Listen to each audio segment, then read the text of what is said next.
Ready to go. Whenever Dar's ready. Okay. Good. Good.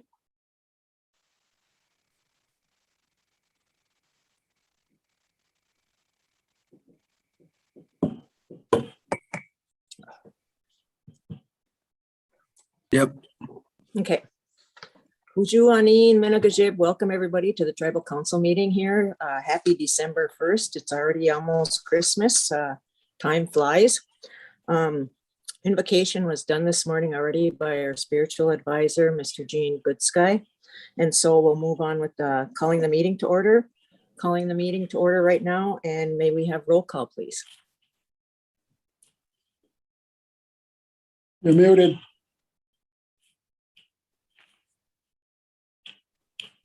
Kathy Chavers, Here. David Morrison, Here. Travis Morrison, Here. Shane Drift, Oma, here. Peter Boney. Here.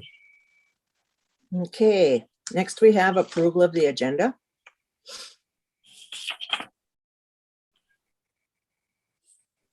I don't have nothing for add or No, delete. nothing. Nope. Okay, do we have a motion to approve the agenda?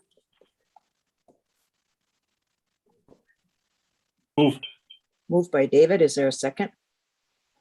Second. Oh, second by Chief. All in favor signify by saying aye. Aye. Aye. Opposed, silent, motion carried. Next, we have approval of the minutes from the November 3rd special meeting.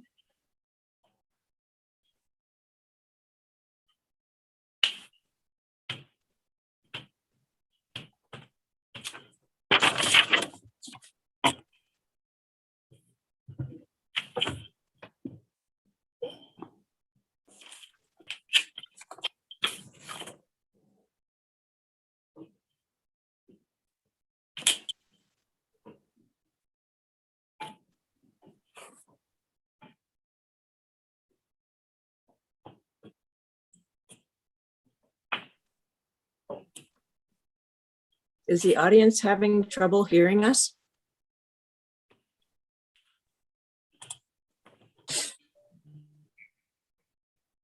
There's a message in the chat. It says, I can hear anything. Or must be can't hear anything.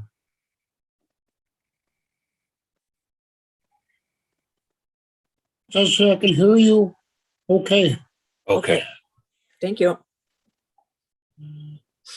The thing I had to point out was on page 3 of the meeting minutes, where we talked about for the projects from the APR funds, the council will be meeting with the directors and Bluestone strategy to prioritize the projects. And I'll just have to say that it was very exciting to do that over the 2 days that we met with Bluestone and also the directors, and how we got everything prioritized, the 7 categories that we broke it up into.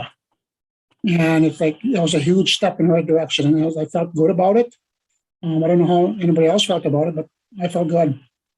What was really good about it was that we when we picked our categories, they were done in like a silent ballot type. And the commonality I think that we had with the projects was very good.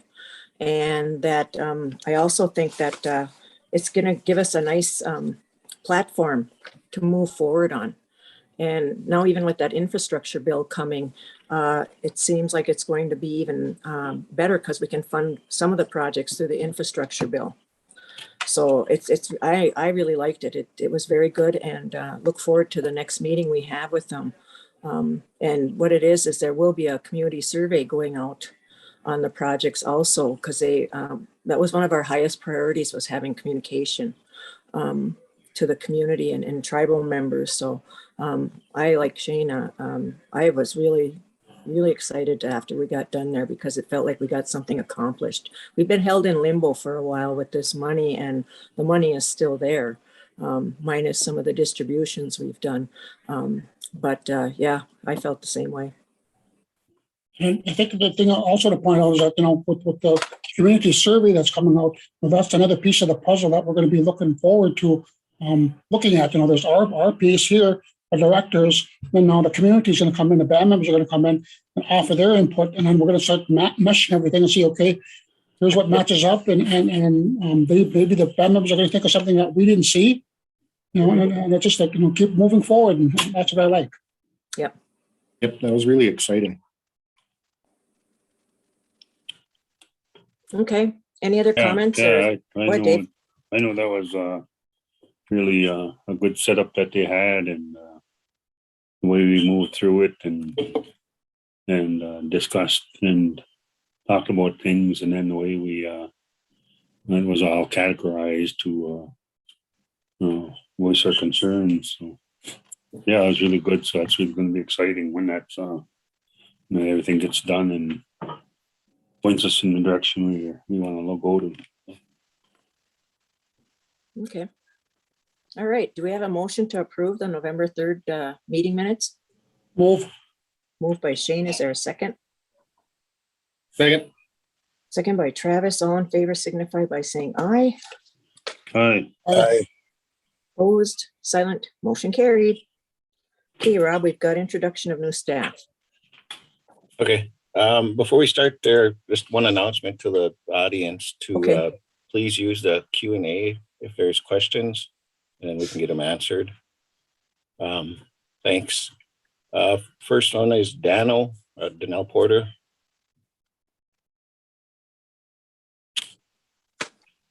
Should be introducing the new lead cook.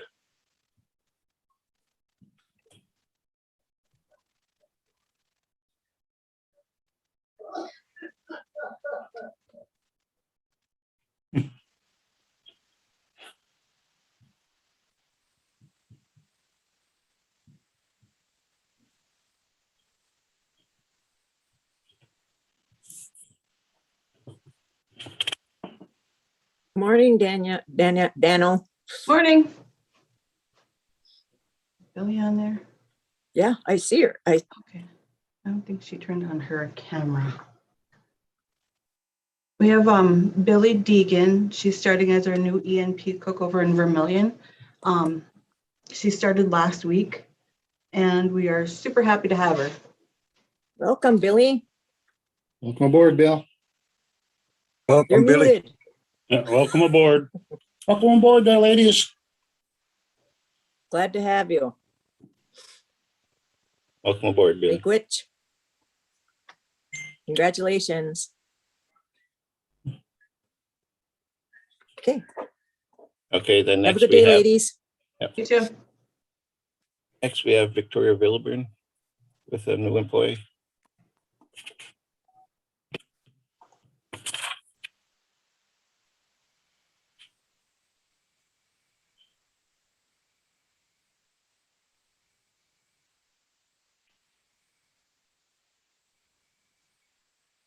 Get off here. I'm on my. This is Nikki Irvin. She's the new senior executive assistant. She's doing really a great job so far. I Great. just love to have her here. Good. Welcome, Nikki. Welcome, Nick. Congratulations. Welcome. Thank you. Yeah, Looking welcome. forward to it. Good. We'll put you to work. Welcome. Okay, that's all we got right now.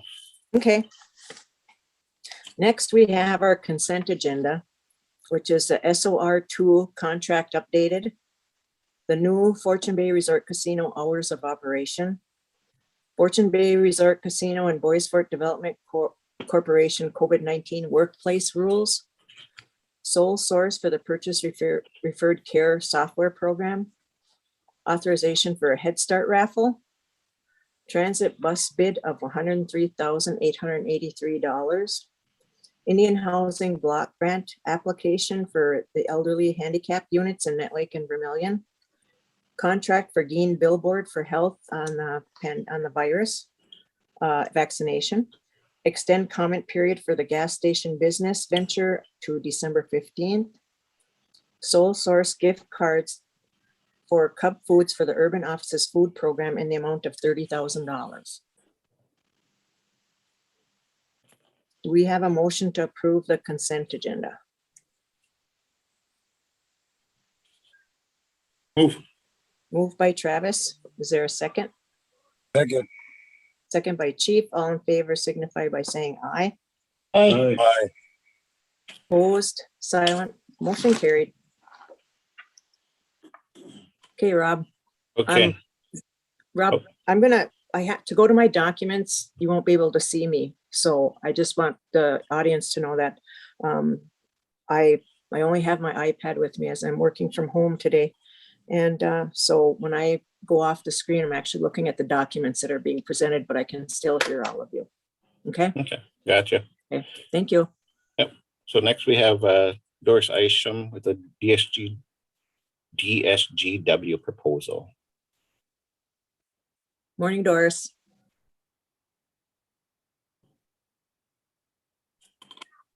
She's not here. There she is. Oh, there she is. Good morning, Doris. Good morning. Can you hear me? Yes, we can. Oh, okay. Sorry So- about that. So as you know, we are working on a grant for community health building under the Indigenous Communities Grant. And we're at the stage where we do need an architect to be on board. And so we sent out requests for proposals and got two proposals back. And I believe you should have them in your packets or before you. So the first, one of the proposals was architectural resources, and the other one was DSGW. DSGW came in with a low bid. And so I'm recommending that we go with DSGW for this project. There is a resolution. We left the name blank, and we will insert the name once the council chooses the firm that we will go with.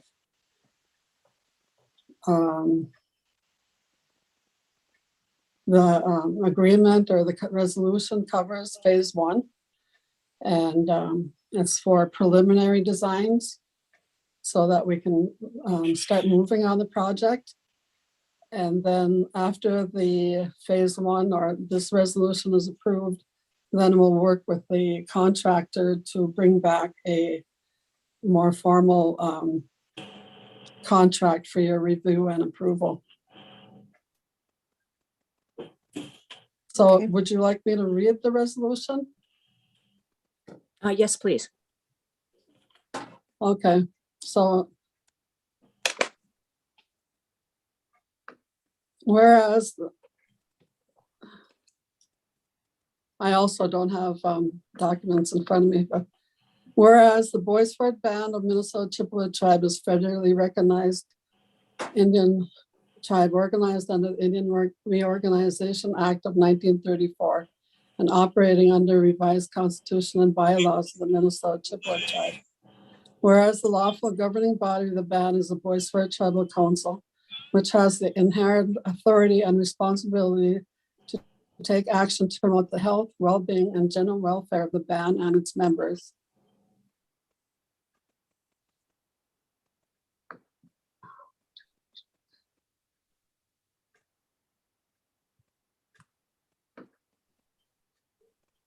Hang on. Oh, we're here. Okay, sorry.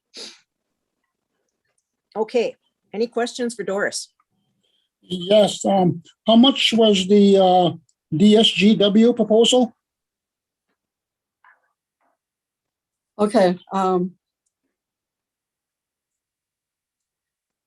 The phase 1 was 29,000, and phase 2 was 197,000 with reimbursable costs of 2,250, which would be like travel expenses and costs associated with their work to do the project. And printing costs in the amount of $1,200, which totaled $229,450.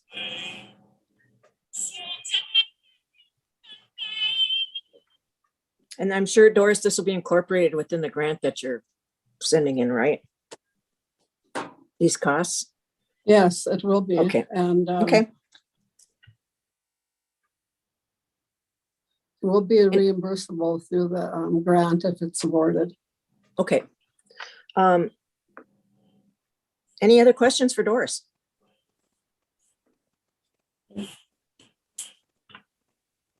If not, I'll call for a motion to approve the DSGW proposal for the A&E for Community Health Building. Move. Moved by Chief. Is there a second? Second. Second by Shane. All in favor signify by saying aye. Aye. Aye. Opposed, silent, motion carried. Thank you. Thank you, Doris. Great job. George. Okay, next we have George Strong, the sole source. Hey, request.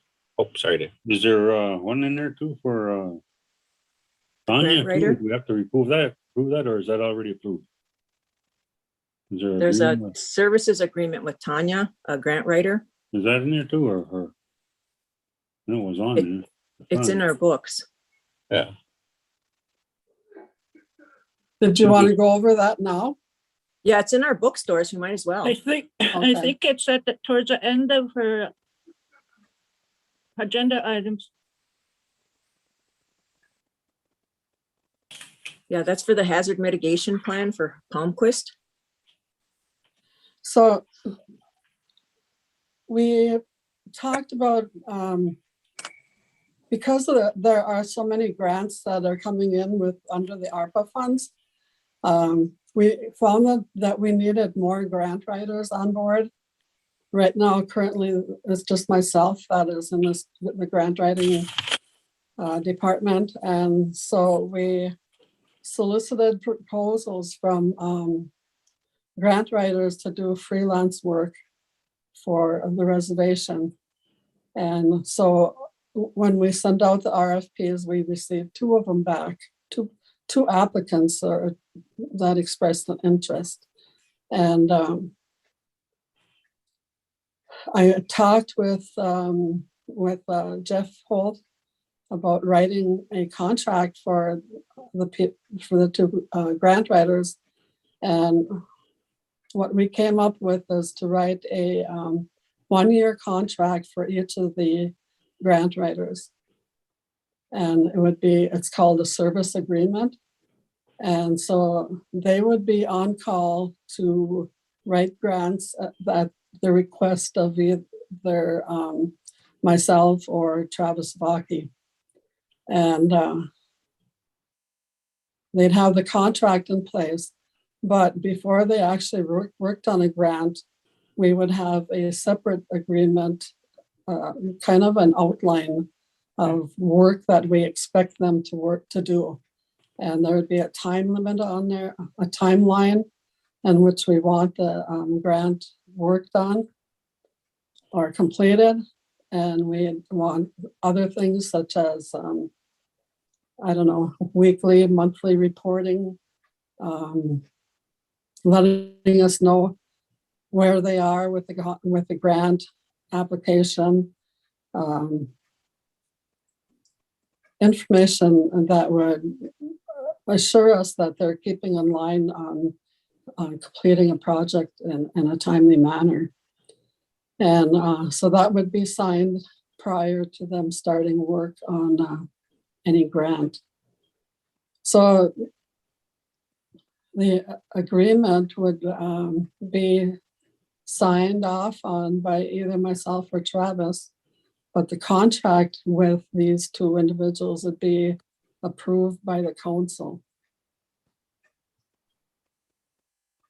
And we would assign a grant project to whichever grant writer would have more experience in the field that the project is being written for, such as FEMA We know one of the grant writers are experienced in writing FEMA grants, has written them before and has done some work, and that has a background in that. And so then we'd want that grant writer to write the grant application.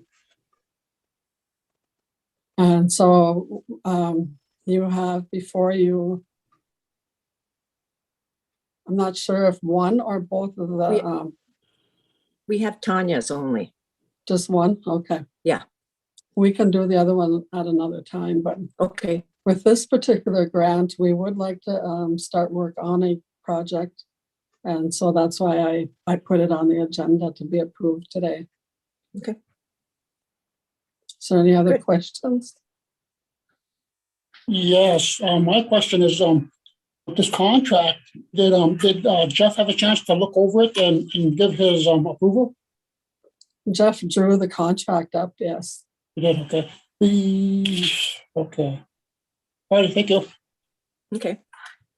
Any other questions for Doris? And I don't know how to say Tanya's last name. I know it's Tanya Connor. Kajurlin. Kajurlin? Okay. Really? But anyway, if no other questions for Doris, do we have a motion to approve the services agreement with Tanya Connor Kajurlin? Move. Who said that? Trav? Moved by Travis. Second. Hang on. Second. What was that? Who was it? Was that Kathy? Yeah. Trying to second the motion. I knew that happened. My apologies. Where was I? Moved by Travis. Do we have a second? Yes, I did second. Second by Dave. All in favor signify by saying aye. Aye. Opposed, silent, motion carried. Sorry about that. Thank you. Thank you, Doris. Okay, next we have George Strong with the sole source request.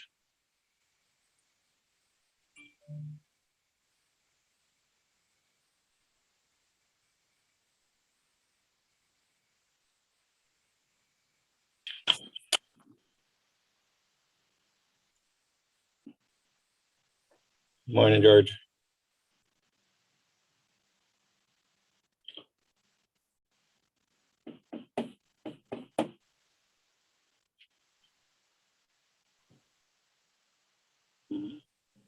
There I am.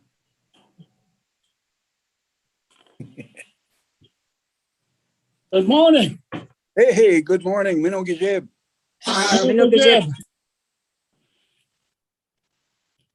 What I got for you guys is just a yearly fee that we pay to connect to the satellite system that brings us all this wonderful programming we do at KBFT. So that's basically it. It's in the budget. It's in here every year. It's increased probably, I don't know, maybe about $1,000. But like everything else, it's going up in price. So, but it's in the budget. Any questions for George? You should ask him, George, if we can pay with beaver pelts. I know, huh? That would be cool. No questions. Okay, do we have a motion to approve the sole source request for National Public Radio Distribution Interconnect fee for FY21 for the amount of $9,926? Move. Moved by Shane. Is there a second? Second. Second by Second. Dave. All in favor signify by saying aye. Aye. Aye. Opposed, silent, motion carried. Thank you. Great job, George. Have a good day. Yep. You too. Thanks, George. Next we have Melissa Wright with the MOU for Rock Ridge School.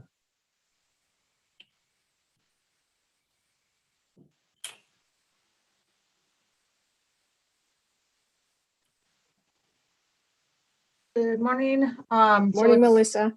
You have just a standard MOU that we use with the schools. We were approached by Indian Ed at Rock Ridge that there's a need for therapy services for our band member kids that attend there. So we're just looking to get services to them.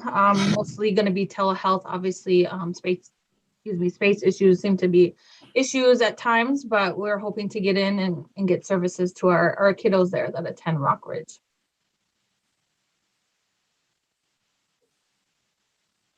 Okay, any questions for Melissa? I think it's a great idea, well needed. Yep, we're definitely working on trying to get more kid interventions at earlier stages to get those services to them. I know by being able to work with the schools, we can help reduce the kids having to be out of school. We usually place iPads within the school that we have MOUs with, just to kind of help, lessen the chances of them being out of school and the transportation needs and things like that. So. Oops. Okay, so other questions for Melissa? We have a motion to approve the MOU with Rockridge School. Moved by Chief. Is there a second? Second. Second by Travis. All in favor signify by saying aye. Aye. Aye. Aye. Opposed, silent, motion carried. Good job, Melissa. Thank you. When will that start? I will let them know that it was passed today, and I know they have several referrals kind of sitting there waiting for us. So it's just a matter of coordinating then with the staff there to kind of coordinate intake and get them on the books. Great, great job. Thank you. Thanks. Have a good day.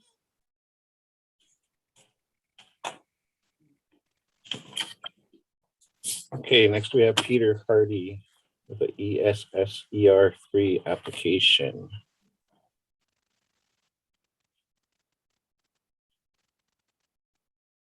Morning, Mr. Hardy.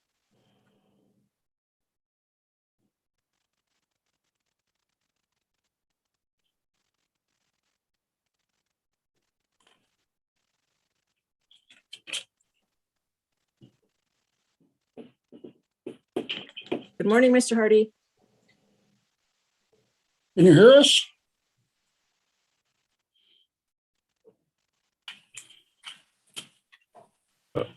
Hey, Mr. Hardy. I don't think you can hear us. He can't hear us. Yeah. Hey.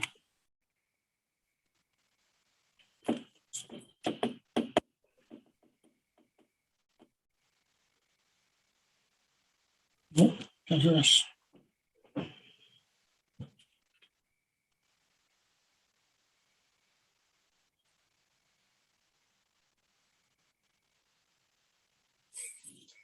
Okay, so that was IT. There's some technical difficulties for Mr. Hardy. Mr. Hardy, if you can call my cell phone here, my work cell, and then we'll do it that way.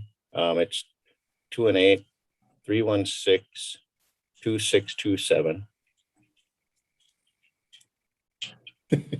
Oh, he's right to know. Let me chat him here. Sorry, my bad.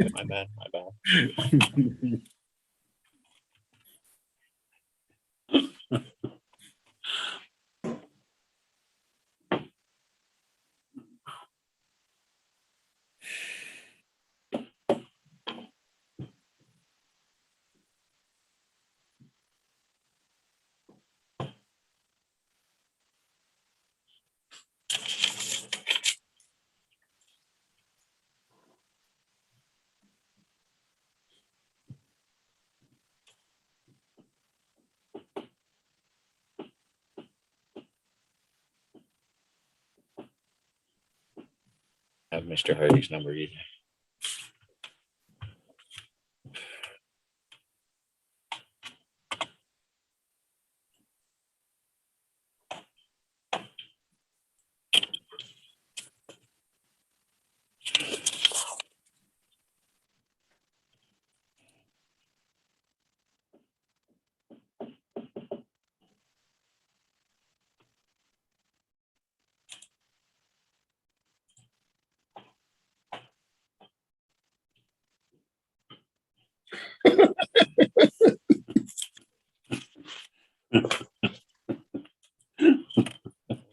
way it is.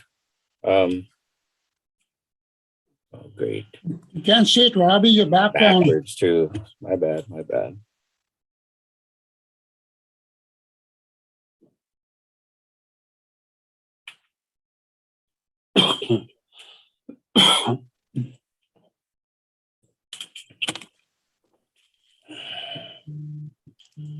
Okay. Hello, Mr. Hardy. Hello. Okay. I'll throw you on speaker so you can discuss everything. It's got an echo.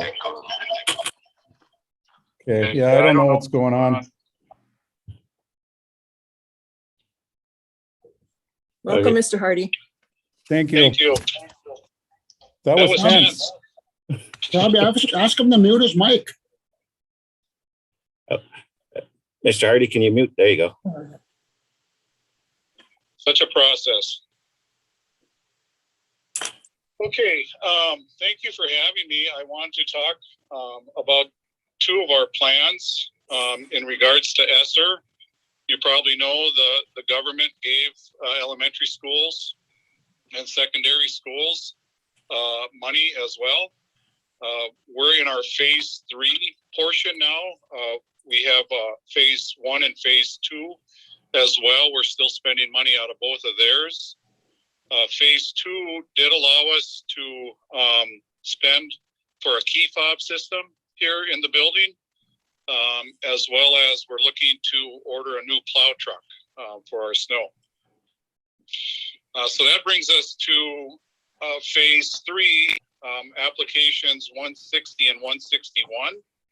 And I don't know if you had an opportunity to look at the priorities with SR3. But there's a list of 20 priorities that school districts, we were told if we went for one of those priorities, we were guaranteed the money without any issues. So what I did is I surveyed our parents. I sent out a survey to every one of our parents in regards to these 20 items. And the survey results for us indicated, and what I did is I had them number 1 was their most important, number 2, in the middle, and then number 3, the least important.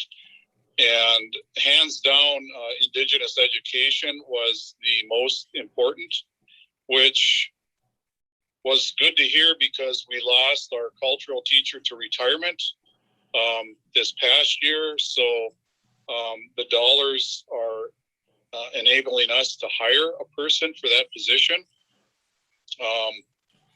And so the money involved was $270,984, which seems like a lot, but we have to stretch that over a period of 3 years. The grant sunsets September of 2024. Feel free to interject at any time if you have any questions. So that was primarily the 160 grant for hiring a person and maintaining that position for as much as we can before this runs out. Another reason that's important is we just lost another student today. We're down to an enrollment of 35. And obviously, our revenue is based on student enrollment. So this money came at a good time for us. So it'll help us maintain, hopefully, a balanced budget until the enrollment comes back up. The second application was the 161. That was less. It was $67,746. And primarily what we're going to use that on is, again, I'm referring to this sheet here. We're going to use it for MTSS, it's called. Basically, it's a multi-tiered system of supports. And all it is providing our students with all the academic, behavior, and social emotional needs that they may have. And then we're also intending to do hands-on learning, and which includes field trips. And what I'd like to do for next year over the summertime is develop a program where we have a teacher running for weeks, a program that will include culture and also some really good field trips that we can have for our students. And I know Kathy and I we talked a little bit when I asked if I could meet with the panel here or the council, and the thought is opening up to other districts as well, this program. Okay.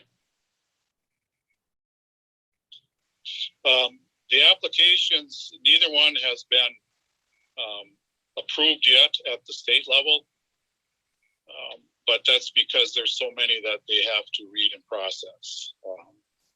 I did get a call from a gentleman, his name is John Ford, from the state, and we're in pretty good standings with ours passing.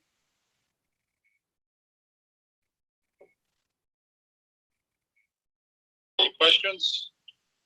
Yes. Go ahead. Oh, Go Kathy. ahead, Shane. Go ahead.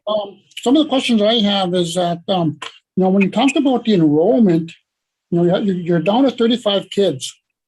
And with sixth grade going to be graduating this year, how many kids are leaving? And then with Head Start, how many kids are coming in? We're looking at 2 sixth graders that will be leaving. We actually had a new sixth grader this year. We had a family come in of 5, which really helped our enrollment because we were even lower. Right now, it's hard to determine at this early how many kindergartners will be coming in until they're all screened with kindergarten screening. So I won't have that answer until probably closer to February or March on how many will be coming in. What's concerning for us is there's a big group at Northwoods that'll be leaving, because when we apply for impact aid, our school district here in Net Lake gets all the impact aid for every student, K through 12th grade. And then we pay a tuition bill to Northwoods for those students, which is obviously cheaper than losing them to open enrollment. But that's a pretty big group that's leaving. Are you talking about the seniors? Yeah, this year's seniors. Yep. My daughter's one of them. Yeah, so we're gonna that's why this money is so nice to have, to be able to pay and staff and retain staff. Otherwise, we probably wouldn't have had a culture teacher this year. I think that, when my daughter was in sixth grade and we met with the superintendent back then, I can't remember what his name was. But that's one thing I kept bringing up. I said, look how many kids you got leaving. Look how many kids you got coming in. I said, this needs to be addressed. Otherwise, further down the road we get, it's going to be problematic. And I'm worried about is that if the enrollment keeps dropping, when is the state going to step in and say, okay, your kids you don't have enough kids, let's just ship all your kids to Northwoods. There goes our school. Then that's gonna basically, we're gonna take a hit at the store, because that's gonna impact our store as well, because you guys, utilize our store for gas and stuff. Yeah. The student we lost or are losing, we haven't lost her yet. We're losing her to foster care. And I had called Angela, and we actually have a person here in the building that's a foster care parent, and all I did was ask if it would be okay if our student went with this family. But apparently, and I'm not trying to start any waves or anything, but the child is going to be going to a different foster care off of Net Lake. the village here. So we're losing that student. But as far as the school will stay open as long as we have impact aid, we may just be down to, just classroom teachers and maybe somebody covering music or culture or something like that. But as long as we have that aid, the school will remain open. I don't know how to get students to enroll here, other than to build that cultural program. I think that'll help. I think the thing too is that with the impact aid money, is that the enrollment keeps dropping, that impact aid money is going to get smaller and smaller. So then, what's the backup plan? Start laying off people? Yeah, without the impact aid, the school would likely dissolve. If we had to rely on state revenue, we just don't have the enrollment. It's serious, but we were up. We were close to being under 30, and we ended up with 37 at the beginning of the year. It's just offering things here that other schools aren't offering. And I think with the hiring of our cultural teacher has made a difference. We had one student that was going to leave earlier this year because just didn't want to be here for whatever reason. And the student ended up staying because of our cultural teacher. Because it's such a hands-on approach to learning and learning the language, and he makes things interesting and fun. Those kids are always doing something. And to me, that's what learning's all about. So that's why I wanted to use this SR3 to really cultivate and grow that program like it hasn't been grown in the past. And getting to that program, when you mentioned the other kids from other school districts, because it's going to be a summer program, we know that a lot of kids come visit grandma, grandpa, or whatever, but they're from other school districts. And we were thinking that, some of the kids from the cities might come up and want to participate in that program. So that's when Pete and I talked about, is it possible to have like a camp or something, using like the science.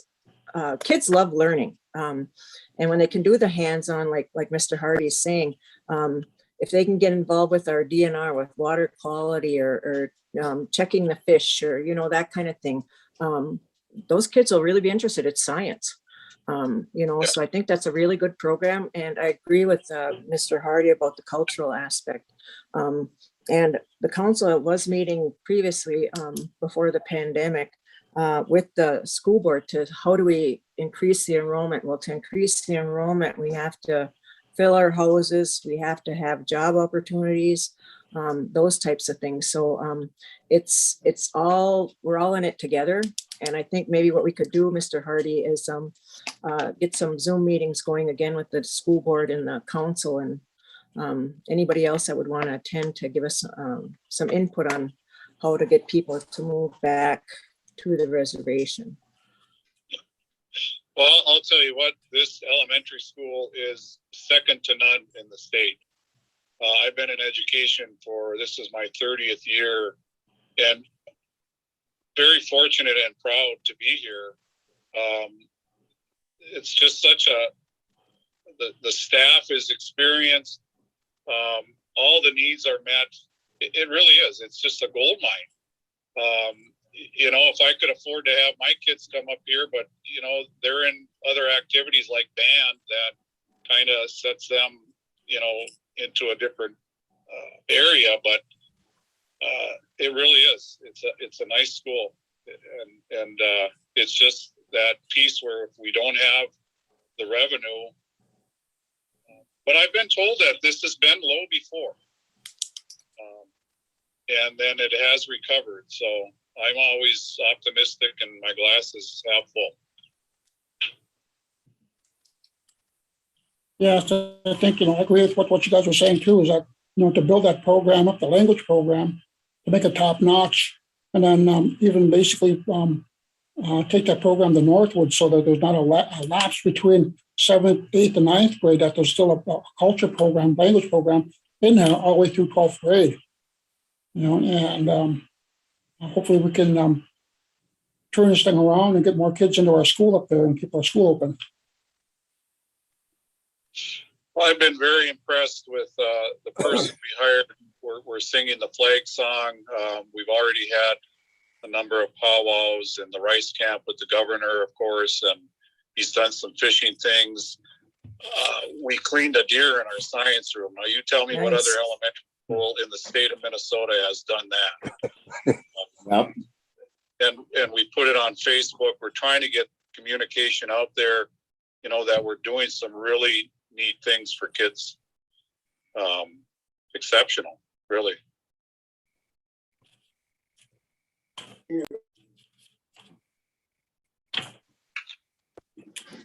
Okay, Well, do you need approval from us, Mr. Hardy, with regards to anything, or you just wanted it informational? Well, it would be nice to have your blessing. Okay, do we have a motion to approve? This is a living, breathing document, and we can modify it as well moving forward.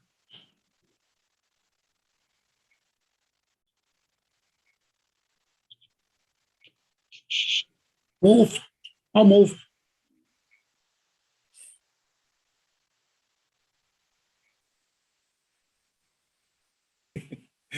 Wait for her, or should I? Go ahead, Travis. Vote for a minute, I think. Moved by Shane. Do we have a second? Second. Okay, sorry, all those in favor signify by saying aye. Aye. Aye. Opposed, silent, motion carried. Thank you, Mr. Hardy. Thank you. sir. I appreciate your time. Thank you. Yep. Okay. Sorry, I got lost there. Next we have, oh my gosh, William Manatee. I'm sorry if I pronounced that wrong.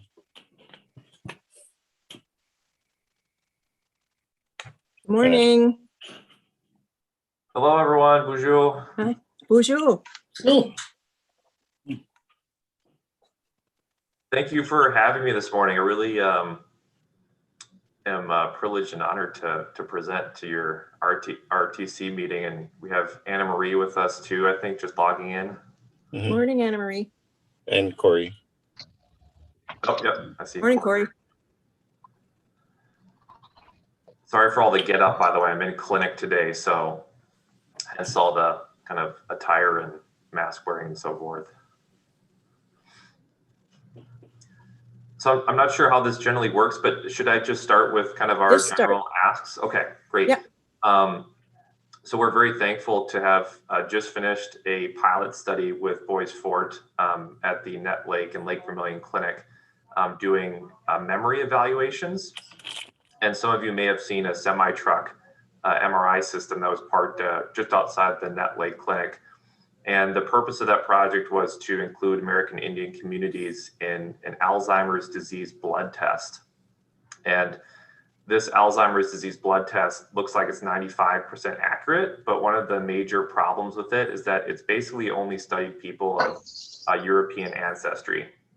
And one of the components of the blood test is a genetic test that in people with European ancestry can increase your risk of Alzheimer's disease. But it looks like if you have Native American ancestry or inherit that particular gene from a Native American ancestor, that you're actually not at increased risk for Alzheimer's disease.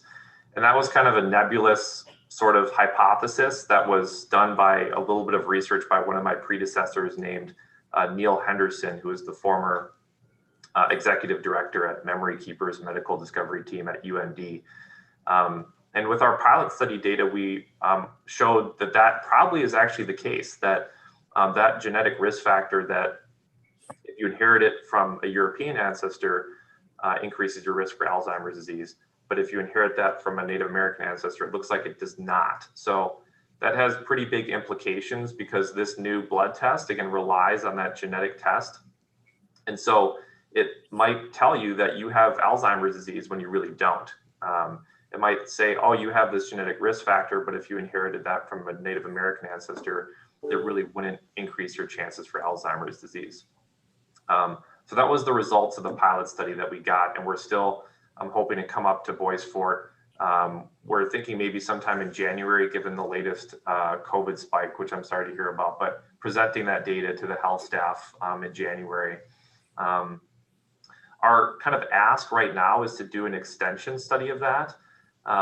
So right now we basically opened up the door to this idea that, again, there's a difference in terms of that genetic risk factor. The next step is, how do we design the test so that when it comes out, and we think it will come out in the next 1 to 2 years, how do we make sure that that test is accurate no matter what your ancestry is? And that will take a little bit more numbers. So we recruited 24 people as part of the pilot project. And we're hoping to recruit more individuals and also recruit individuals who have dementia. So most of the people we recruited were actually doing pretty well overall. We applied for a grant to the federal government over 5 years. And so we don't know if that grant is awarded yet, but the possibility is there to do this project for 5 years. But we would, again, we're very thankful for just having been able to do the pilot project. And it was really kind of a life-changing and really positive experience for myself and the research team. So even a short extension, whatever you feel comfortable with, would be, fantastic too. So even if it's just 1 year, that would be amazing.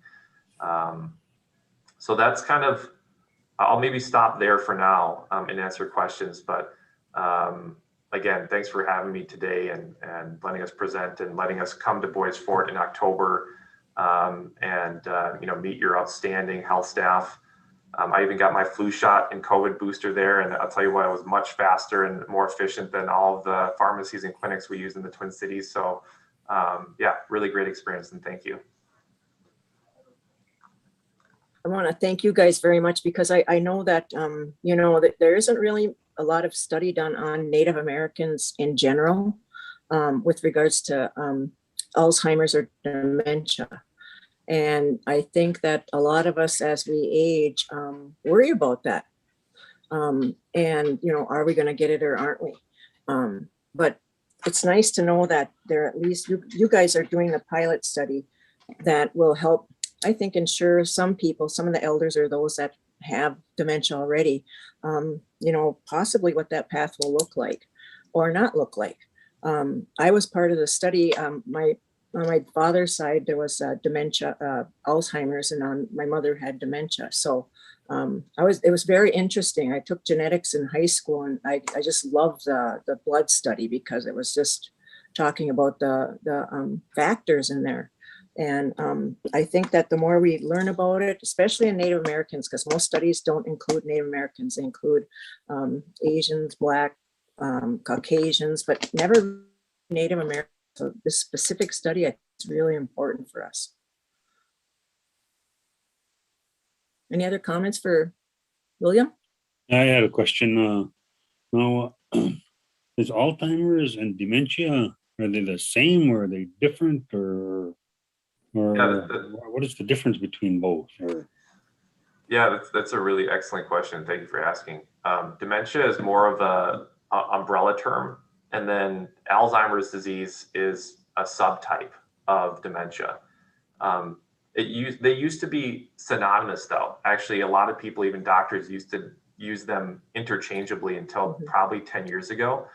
Alzheimer's disease is the cause of about 80% of dementia. But there are other types of dementias out there too. So again, Alzheimer's disease is one of the causes of dementia. But not the only cause.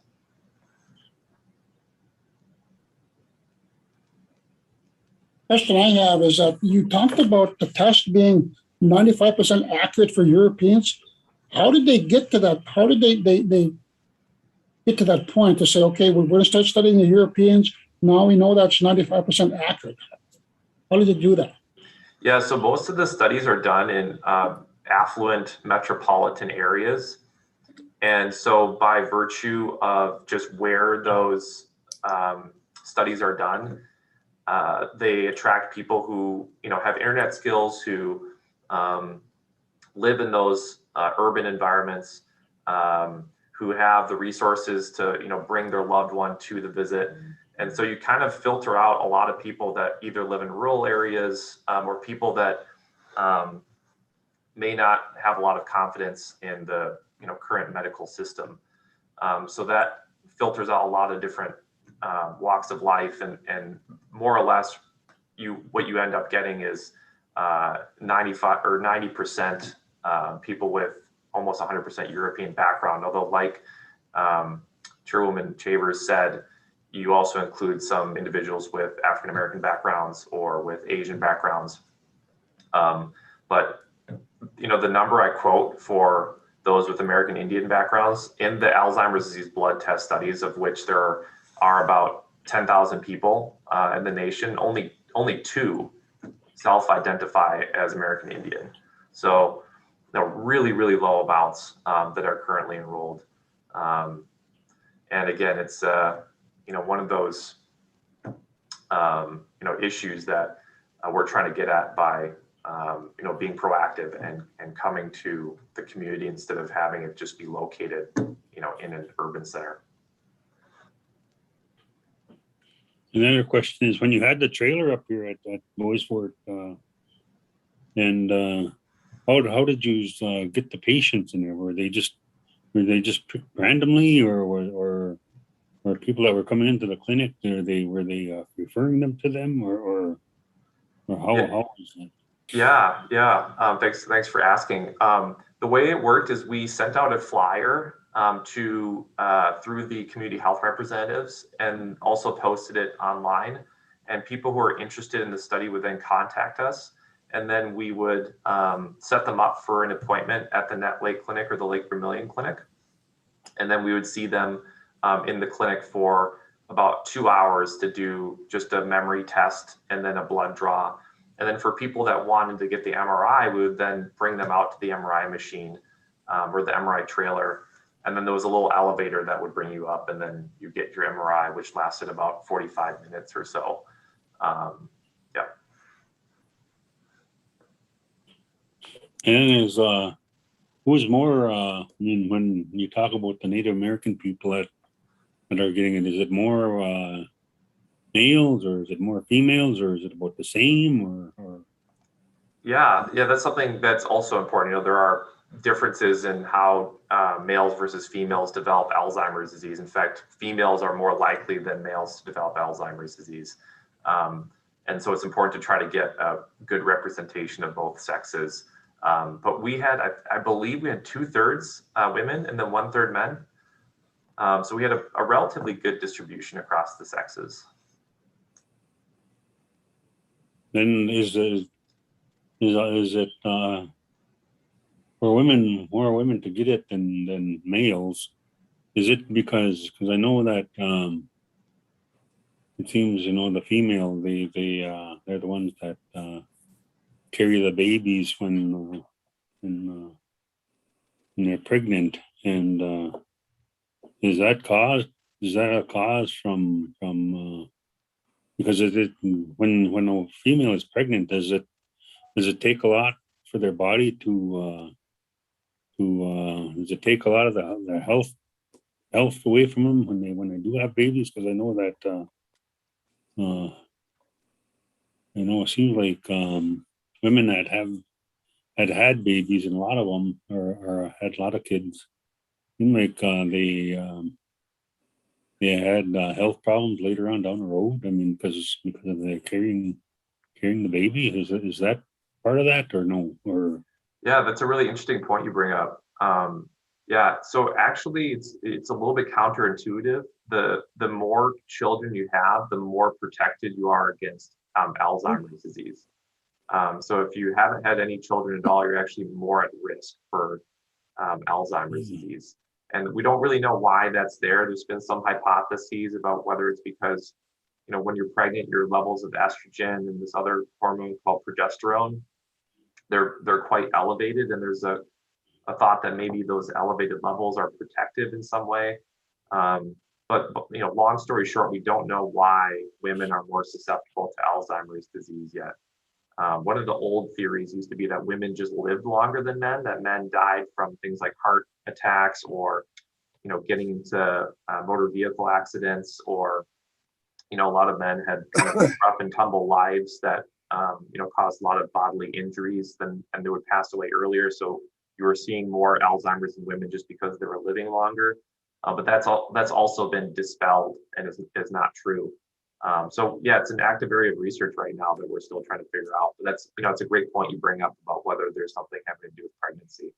And then is there medications out there that help? I mean, or is there different levels of medication if a person, you know, has some low dementia and then someone that has a higher level of dementia? Is there medication that helps the person or the patient or the? Yeah, that's another timely point you bring up.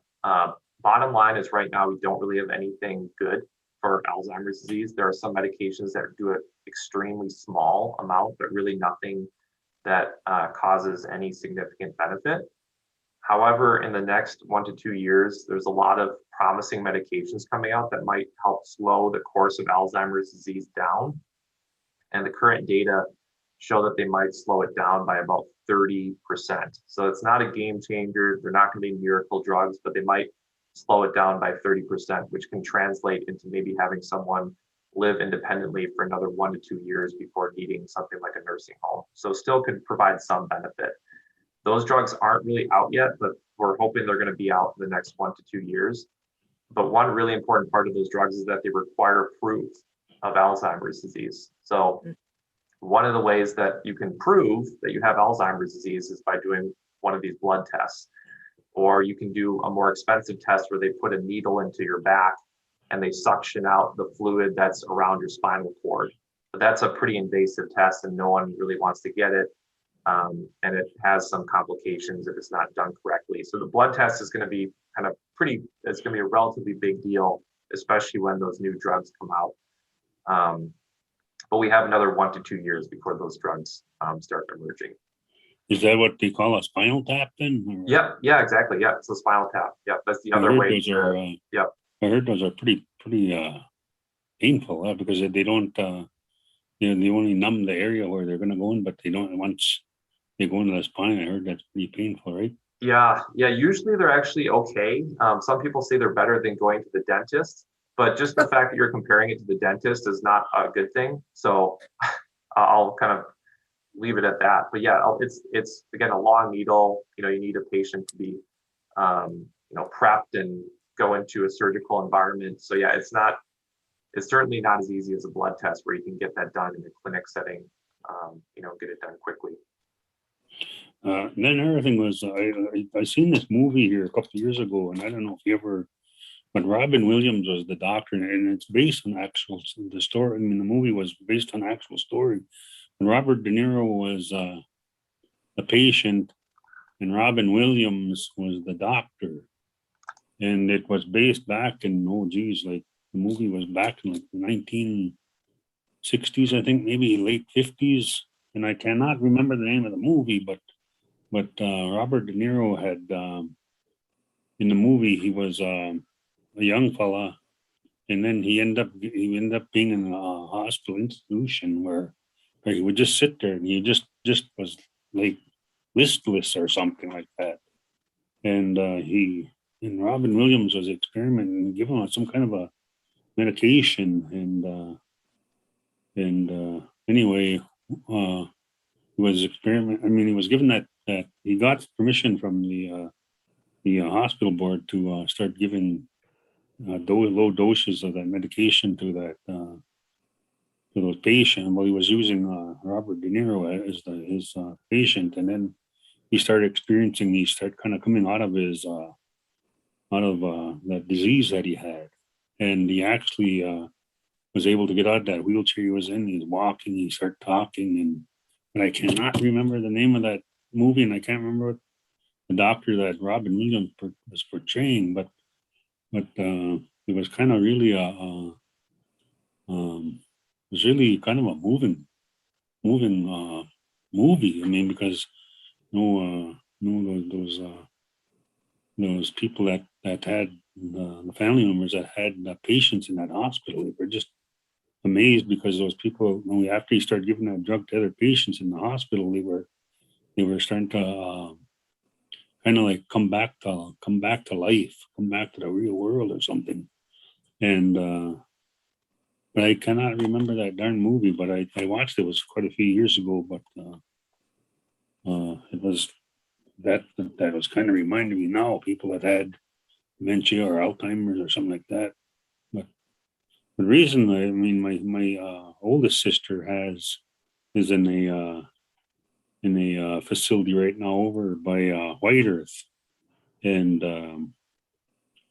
she has her good days, she has her bad days. But all the times I visit her, she knew who I was, and but there's other times when other family members went over to see her, and she was kind of didn't know who they were, or didn't know really who they were. Like my one uncle was really close to her, and when she was in Virginia before she moved over to Monoman area, he would go in to visit her, but she wouldn't know who he was sometimes when he'd go to visit her. But in other days she would know who he was. But all the times I was older, she always knew who I was. But instead of calling me, she'd call me Uncle Dave. Hey, Uncle Dave, she'd tell me. But she was my sister. We were brother and sister, but she'd call me Uncle Dave all the time. And she'd just sit there, and she was just really proud and happy to see us all the time. And she'd just sit there with me and hold my hand and hug me and tell me how much she loved me. And but our visits weren't very long, because after about maybe a 10-15 minute visit, she said, well, I got to go and watch my shows, and I'll see you next time. And then she'd kind of get up and get ready to go back to the rooms that she was in. But it was a locked facility, but she couldn't leave or anything. But she never asked me if she could come with me anytime. But again, it's kind of disturbing, a little bit heartbreaking when I go there to visit her, because I know that when we were just growing up over the years, and how close I was with my two sisters there. But it's really kind of tough to hear that what my other family members are telling me, that she doesn't kind of remember them or know who they are. So it's kind of tough. Mm-hmm. But yeah, thank you for your work and the time to come up and work with the people from Voice Work, and it would be nice to educate the band members here on what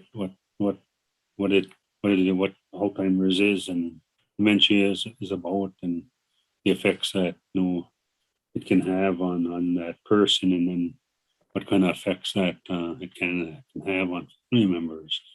Because, like I said, it's really, it's really heartbreaking to kind of see her like that. And I know both Travis Morrison is my nephew, and then Corey Strong is also my nephew, and so they're really close with their auntie there. So, but again, that's really kind of tough to see her in a place like that, knowing how she was, and she was really a fantastic cook, and she's always cooking over at my mother's house, and she'd always invite us over at lunchtime or something, or in the evening, and let us know she was cooking, and she'd cook a lot of food, and we'd stop over and have a bite to eat with her.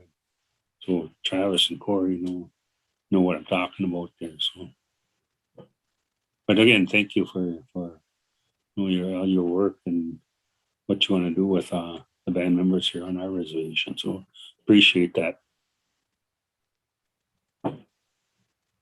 Yeah, I think that it's a good idea to extend the program here, just to keep moving forward with it.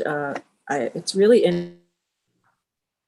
The other thing I think that I'd like to also mention is that I think there's a lot that we can do educationally with our community. You know, what to look out for, what are some of the signs, what are things like that. Because sometimes you just think, they just forgot, you know, that's okay, they just forgot. But, you know, how long did you want your extension done for? We regardless of what the results of the federal government grant is, we have funding for the next 2 years. Okay. So, you know, at least have that 2-year stretch. But again, the last thing I want is to, you know, feel like I'm pressuring. So No. just like 1 year is fine. You know, because I'm already kind of planning out how next summer is going to look. So 1 year is great, but 2 years, you know, would be optimal. Okay. You know, if 5 years is too much to ask, you know, no worries about that. Sometimes the federal government will ask for evidence of the tribal support, and they can sometimes deny funding if they don't see that the tribe is interested. So it's always helpful to have, you know, the more the merrier kind of. But whatever is Okay.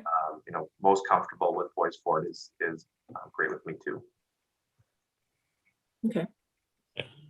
I just had a question too. Sure. Well, Anne Marie said the movie was Awakenings that was in there. So just so everybody knows.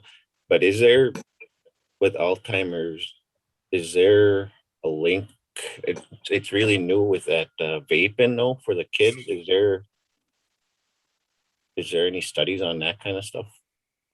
Yeah, that's another great question. Long story short, we don't yet know, just given how recently vaping has kind of hit the market. And, you know, a lot of those teenagers or, you know, young adults who are vaping are fortunately maybe too young to develop Alzheimer's disease yet. Certainly, you know, vaping causes other brain problems though. You know, it certainly has toxic substances in it that can get into the blood vessels of the brain and cause issues with how nutrients are exchanged from the blood into the brain. And, you know, out of all the different parts of your body, the brain is the one that doesn't repair itself. So, you know, once you have brain damage, you're never coming back from that. You know, you can have a broken bone and the bone will heal itself, or a heart attack and the heart can somewhat heal itself, but the brain never heals itself. So the more damage you do to your brain over your life, the more you take away from it and the more susceptible it is to even the smallest type of problem. So if you have, you know, an already damaged brain and you have just a smidgen of Alzheimer's disease, that can really cause a lot of problems. So you want to preserve as much brain health as possible so you have as much resilience in late life. Yeah. Thank you. Okay.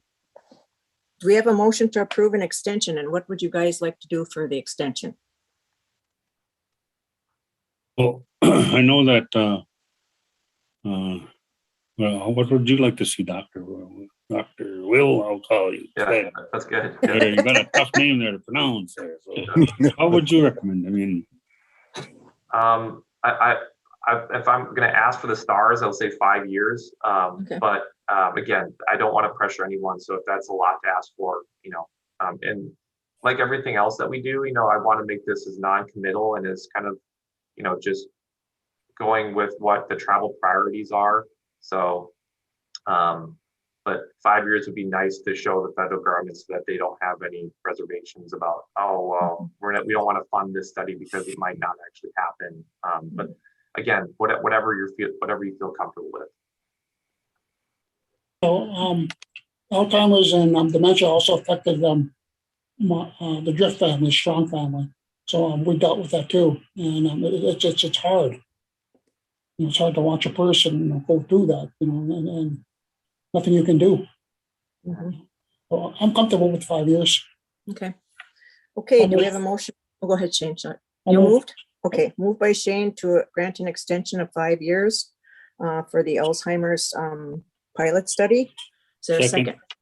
Second by Dave. All in favor signify by saying aye. Aye. Aye. Opposed? Go ahead.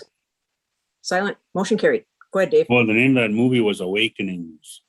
That's the name of that movie. Thank you very much.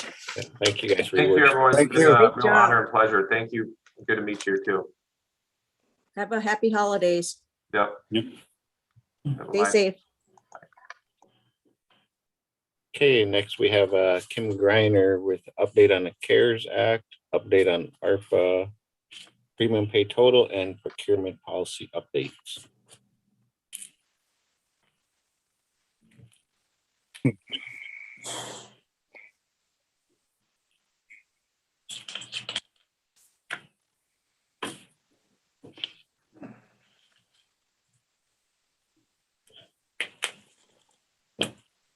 There's nothing in the packet on that, right? No. No, Good morning, Kim. good morning. I was getting stuff ready yesterday. I'm going to share my screen because there's a lot of numbers for these updates. The council has been, this information I have shared with the council through emails, and the reports are also on our team site that they can access at any time. But I was asked to present these.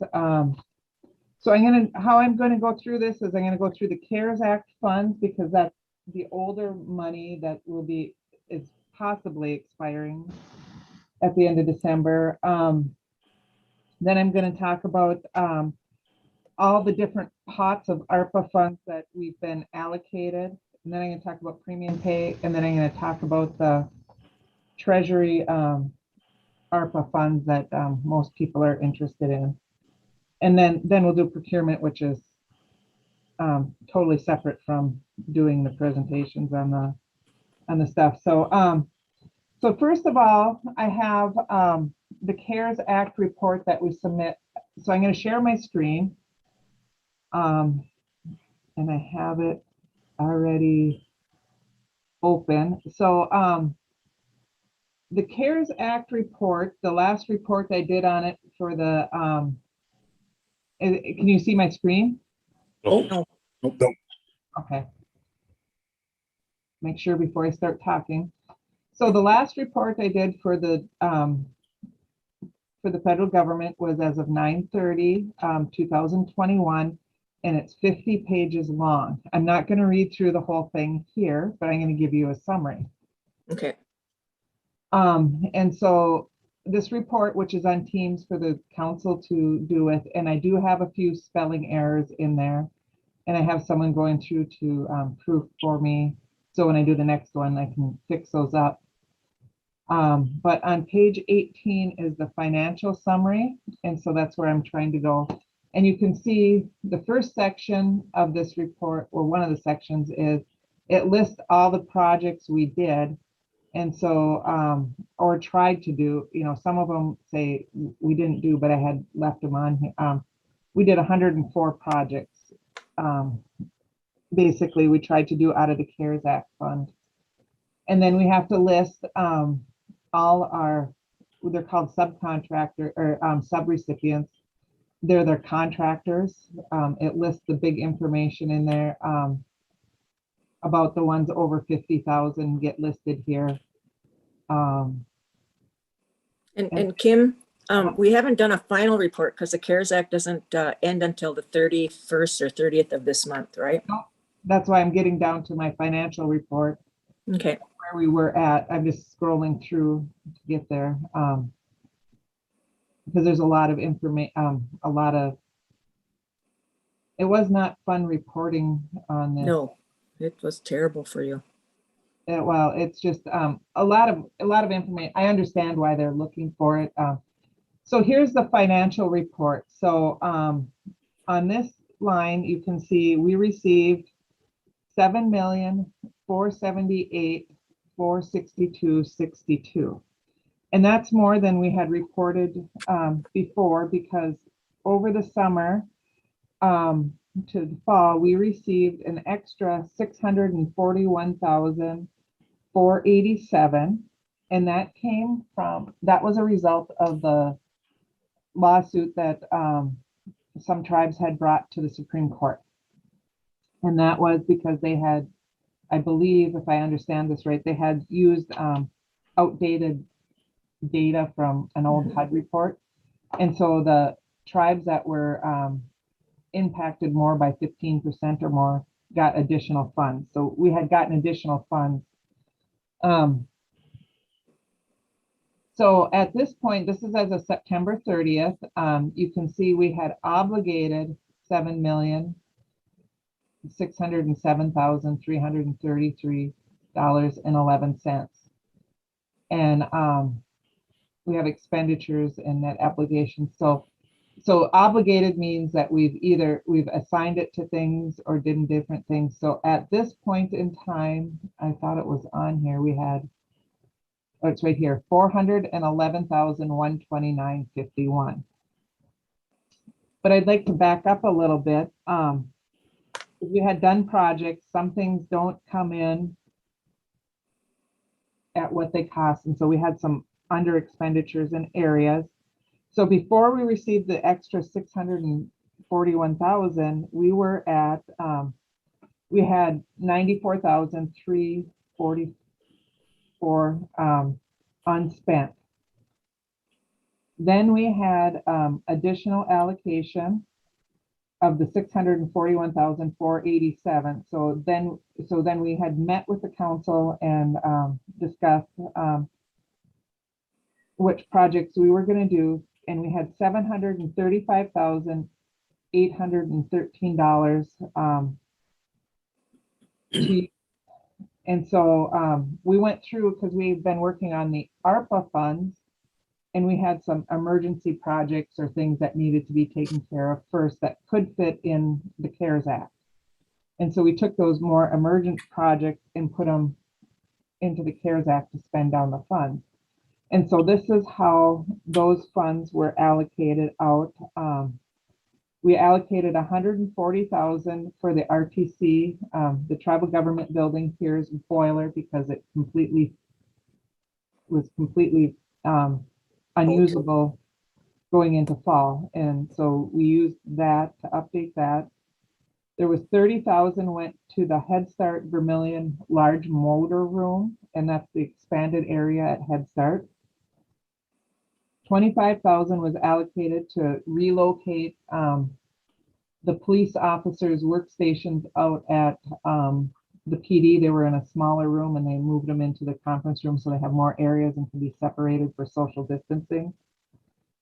That entailed some new furniture and electrical rewiring. We allocated 42,000 for an energy assistance program. Allocated 140,000 for the dividers in the ballroom area, so they can have, the dividers were failing, and so they can continue to divide off areas for have smaller groups. We needed workers to help us with various things, so we had additional workers, and that was 107,719. And so we had an individual to help us in accounting because we were doing another set of checks. We had an individual in HR to help process the applications.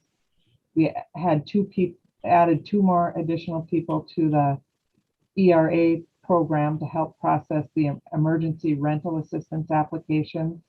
And then we had a person to help Wendy at the Duluth Urban Office and a person to help Jackie at the Minneapolis Urban Office to process applications and resources for the COVID response. And then we allocated 51,000 for PPE for the Emergency Services Department. I believe Damon's ordered quite a few more masks. We've ordered more sanitizer supplies, you know, like that, some more temperature scanners, some portable, like HEPA air filter type stuff. We had purchased, we took over the purchase of the ICWA software to promote the more capability of remote working and less contact with people, and that was $80,112.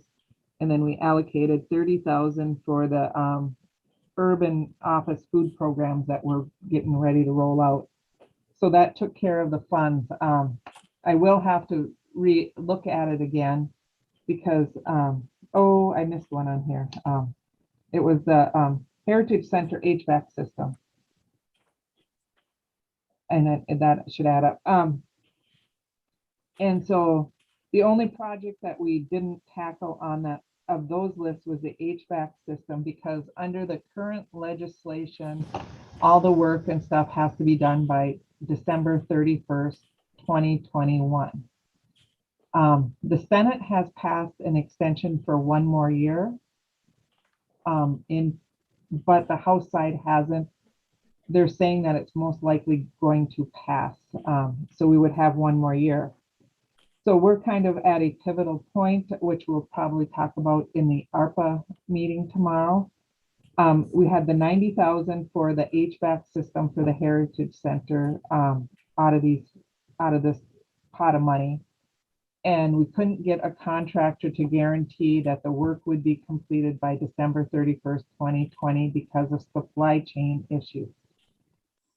So tomorrow we'll be discussing what we're gonna do from there.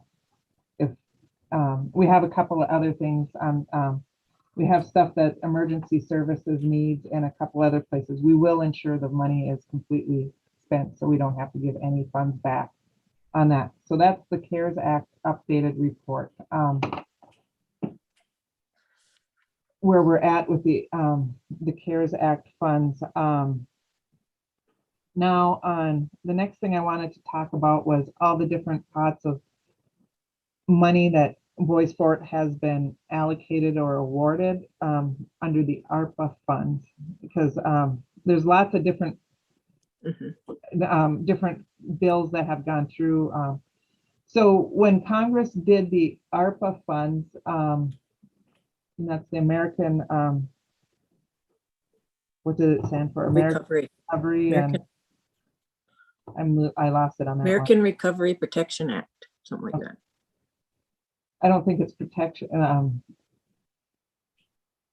But well, anyways, but ARPA funds that we all come accustomed to do it. They gave a direct allocation to tribes, you know, and that's this first set here, and it came in 2 parts. And then there was, Congress also gave all the agencies money, and then they in turn gave money down to tribes too. And this, we haven't even really got into the competitive grants yet. So this is where we're at. So the US Treasury direct allocation between the two, there were 2 methodologies that they used to come up with the amount to get it, is 29,194,620.61. IHS between their ARPA, yes. Can you explain the methodology for 1 and 2 because they're different? Yep, I have that on the next sheet. Oh, I'm sorry. Okay, go ahead. Sorry, go ahead. Thank you. No. I tried to cover what most people would ask. So okay. So IHS allocations between the ARPA and then there's the CRRSA Act that was also passed on December 27th of 2021, which was the Coronavirus Response Relief Supplemental Appropriations. So that's what this CRRSA is here, but IHS got 3,374,300. The BIA categories got 2,647,416.46. And each pot has different criteria what it can be used for and different rules. CCDF, which is Child Care Development Fund 1 and 2, got 760,744. And these numbers here in this column correspond to our fund number on our accounting system for our internal tracking. Head Start got ARPA and the CRRSA funds, and so they got 98,815.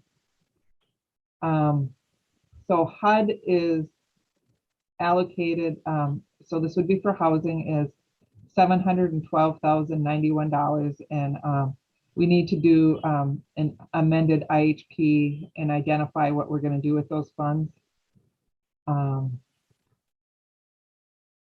So then we have what's called there's the Homeowners Assistance Fund.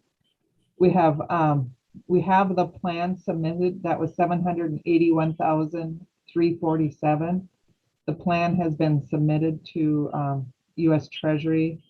They have to approve it before we can use that fund. That's to help homeowners that are delinquent on mortgages up to that. It's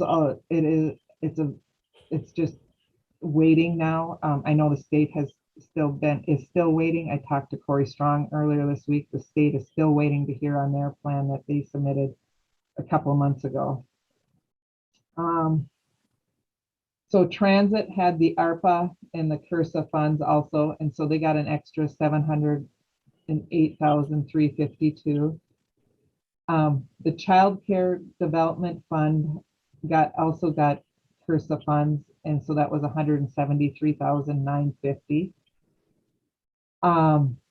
There's an ARPA Energy Assistance Program. Now, energy assistance, the administration dollars come to us, but it's all processed through, I believe the state processes the actual check. So we only get the administration dollars, and that's $17,484.06. So this HHS stands for Health and Human Services, that's the federal agency. And this is Title VI programs, that's the elderly nutrition. They have $65,560. U.S. Treasury has a capital projects fund yet. We won't know how much we get awarded until we apply for it, and we have to have a specific project. But this is mostly broadband, high-speed internet related projects. And that's open for quite a while to open up at. This next one, this is through U.S. Treasury, the State Small Business Credit Initiative. We're eligible up to $745,527. We would have to develop a program to do this and roll out. There's like 4 different categories in there. One of the issues is we don't have the resources on staff right now to do this. So we've been reaching out, looking for partners. We've been talking to Fond du Lac. We thought we would talk to like the ARDC, Arrowhead Regional Development Corporation, and like the small business stuff. And if we could combine with another one, because you can combine agencies with this one to roll this out. You know, the money would still be designated for Boys Fort, but it's to have to do it and have enough money, because only 10% can be used for administrative costs, and it's like a 5-year program, so it's not enough for to support a person to work on that and really develop it. So we've been working on that. So we got ARPA Native Language Project from HHS for $82,609, and we also got from the Minnesota Department of Commerce.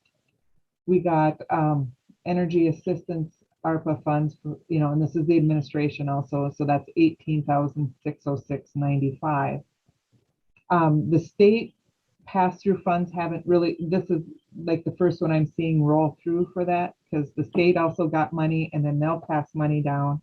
So it's a slow process sometimes getting it. And then we said like we're going after other grants. We applied for the Indian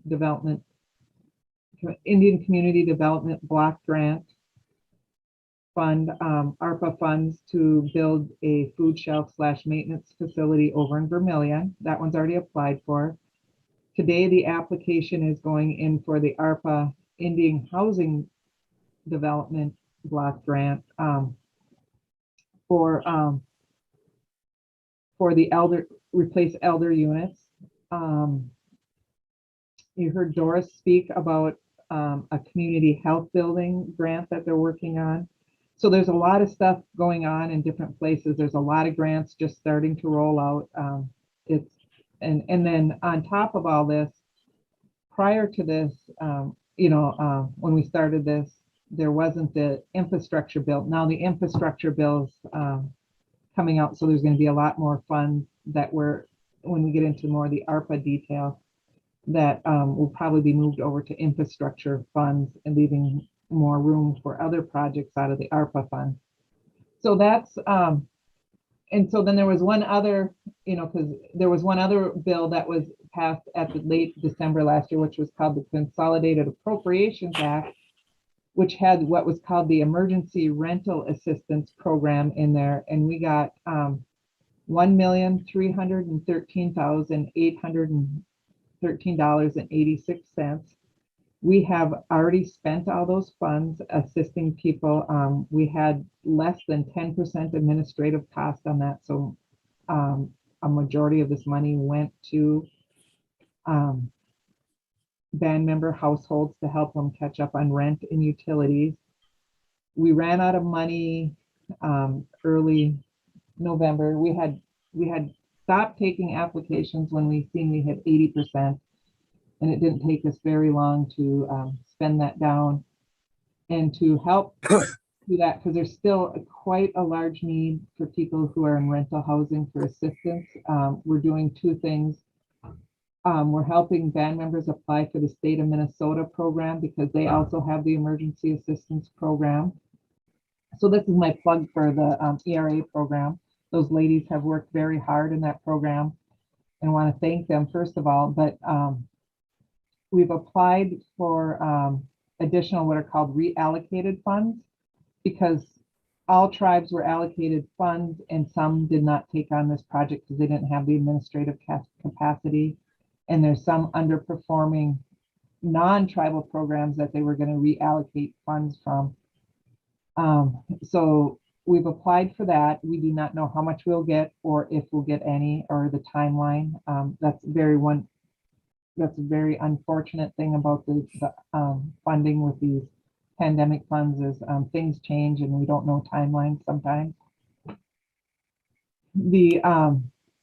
And we're also helping any individual that will come in. We will help them. They have access. They will help you upload all your documents and apply with the state of Minnesota. Because state of Minnesota still also has funds, and they also have what's called ERA2, which they can do an additional 3 months for rent.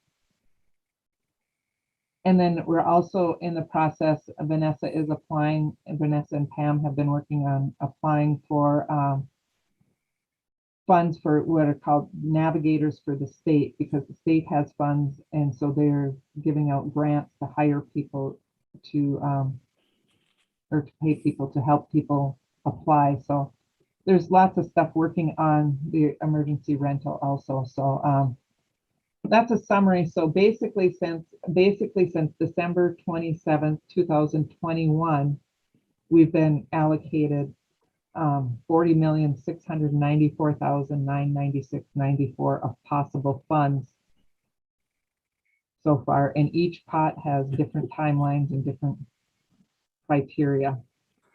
So that's the overview of where we're at. I keep this updated on the team site for the council and the senior members to view at any time. So there's that one. I'm going to close that one out. So I wanted to talk next about premium pay. Premium pay is a specific category that was listed in the U.S. Treasury direct allocation funds to all state, local, and tribal governments. And so there was some very specific rules. So here is a summary of our premium pay. The stuff for the premium pay paid to RTG employees total was $811,522.69. Now this is the wages, the applicable taxes and benefits that we had to pay on that. So I'm going to go through this and then I'm going to come back up to this, to RTC ones again. The enterprise premium pay. So for Fortune Bay employees, for the wages, fringe, and benefits, it was $1,264,274.31. For the Net Lake C-Store, it was $49,181.16. For WELY, it was $14,203.98. For the Y-Store, it was $91,515.71. And for the Wilderness, it was $148,499.66. So for the enterprise portion, it was $1,568,142.82 for a grand total of all of it, of $2,039,655.51. But not all of it was charged to the U.S. Treasury premium, to the U.S. Treasury direct allocation, because Head Start had their direct allocation fund. That could be charged there. So for Head Start, $47,117.34 was charged to the Ccdf ARPA grant number 2. For health staff, $204,191.92 was charged to the 364 IHS HRSA fund. For BIA funded staff, it was $89,387.18 was charged to 996, the BIA self-governance aid to tribal government ARPA funds. And 47, so then that left the remaining amount of $470,826.16, which was charged to the U.S. Treasury funds. So this number does not 100% going to carry over to the next slide I showed. That's why I wanted to point that out. And we are waiting for a bill from Fortune Bay for the extra ADP fees for the enterprise processing of their ARPA or the premium pay. So that's the premium pay overview. And so now this report is rather detailed. And this is a report I have been working on to be, once I get it finalized and everything's proofed and stuff, to be printed in the newspaper quarterly after I do the quarterly reports to share. So there's a lot of information on here, and there's some things, if it's highlighted, it means I still have something to do on it. So Kathy had asked, so this is the U.S. Treasury direct allocation to the Bois Forte tribal government of the U.S. Treasury funds of ARPA. So the first allocation we received was based on enrollment. So we received $18,256,144.99. And that allocation was majority, it was a majority of it was based on our certified enrollment that was submitted to DIA. So how the Treasury allocations went, they had 20 billion that was allocated directly for tribes. So they took 1 billion and divided it up between the number of tribes / bands equally.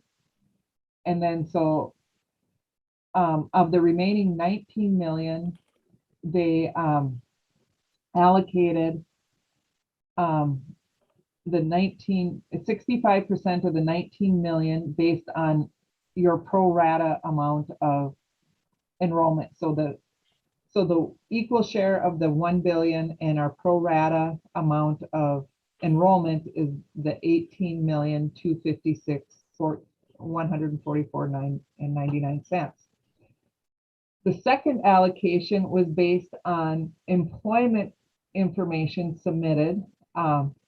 And that was information, what we had to do was for the tribal government and all of the tribal owned entities, we had to submit what are called the 941 quarterly reports for from the federal government. And we ended up having, and so that's the number of employees you paid during a quarter, and it's submitted to the Treasury. But between all our entities, we had 748 employees they determined based off those quarterly returns. And so this is our pro rata share of employment in Indian country, basically, of the, so if you take 19 million times the remaining 35%, And then they did the pro rata, we got 10,938,475.62. So Boys Fort got a total of 29,194,620.61 in the direct allocation. Now this is where, this is what a lot of people just refer to as the U.S. Treasury Funds. And this is where the Tribal Council designs the programs. And these funds have to be, we have to have them allocated or basically appropriated to projects by December 31st, 2024. And those projects all have to be completed and paid for by December 31st, 2026. And so there's 4 main categories and an administration category. And so this report lays out how we're the categories we do, and there's a couple of rules in between all of them. So there's a list of public health and economic impact category or subcategory expense categories you can do. And so of there, and you could spend all so this category is designed to respond and recover from the pandemic.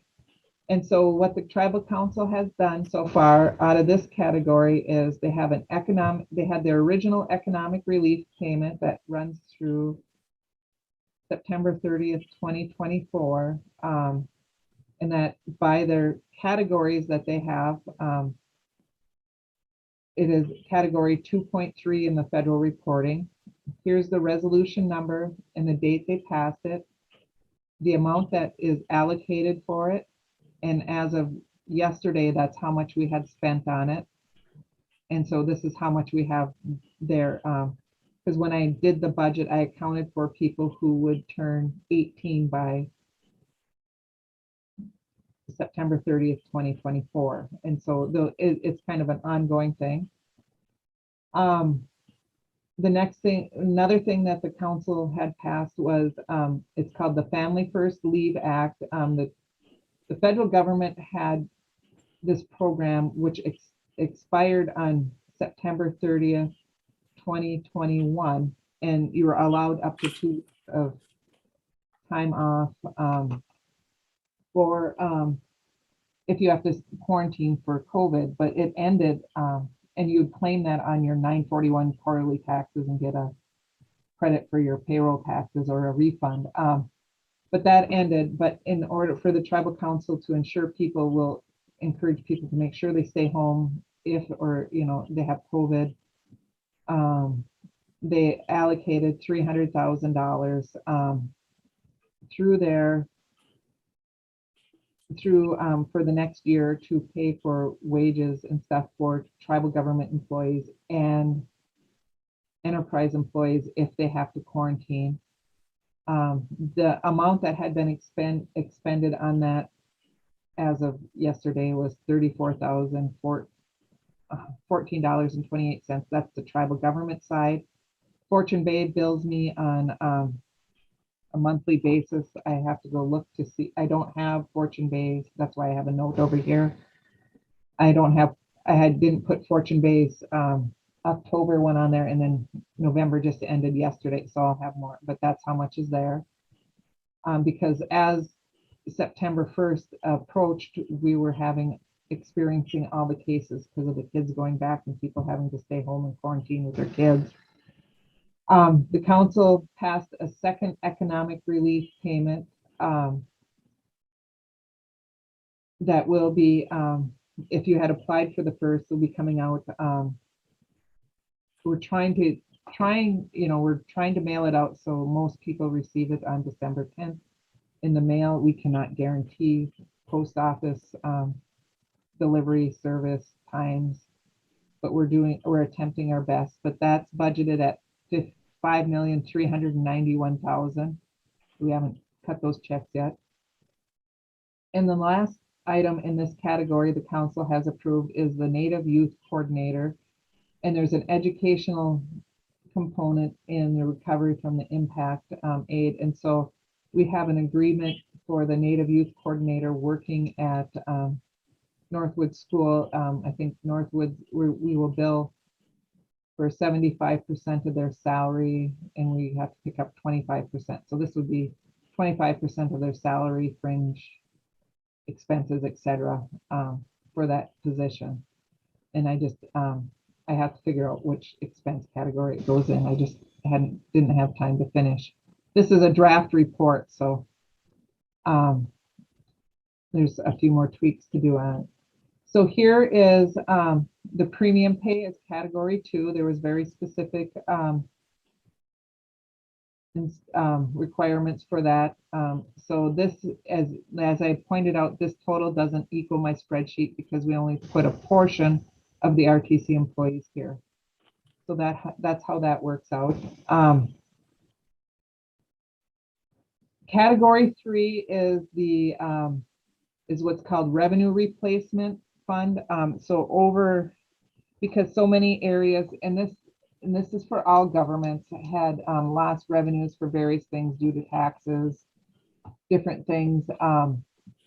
You have to do this it's a moving calculation you do, but this is the max you can spend in this category 3, and category 3 does not have to be related to the pandemic, but it has to be a government service.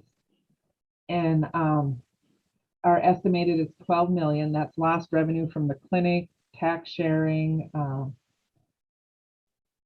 various all kinds of what are called general revenues, and part is the casino in there. So there's a whole mix. It's a great big calculation we have to do, and you have to do it every quarter.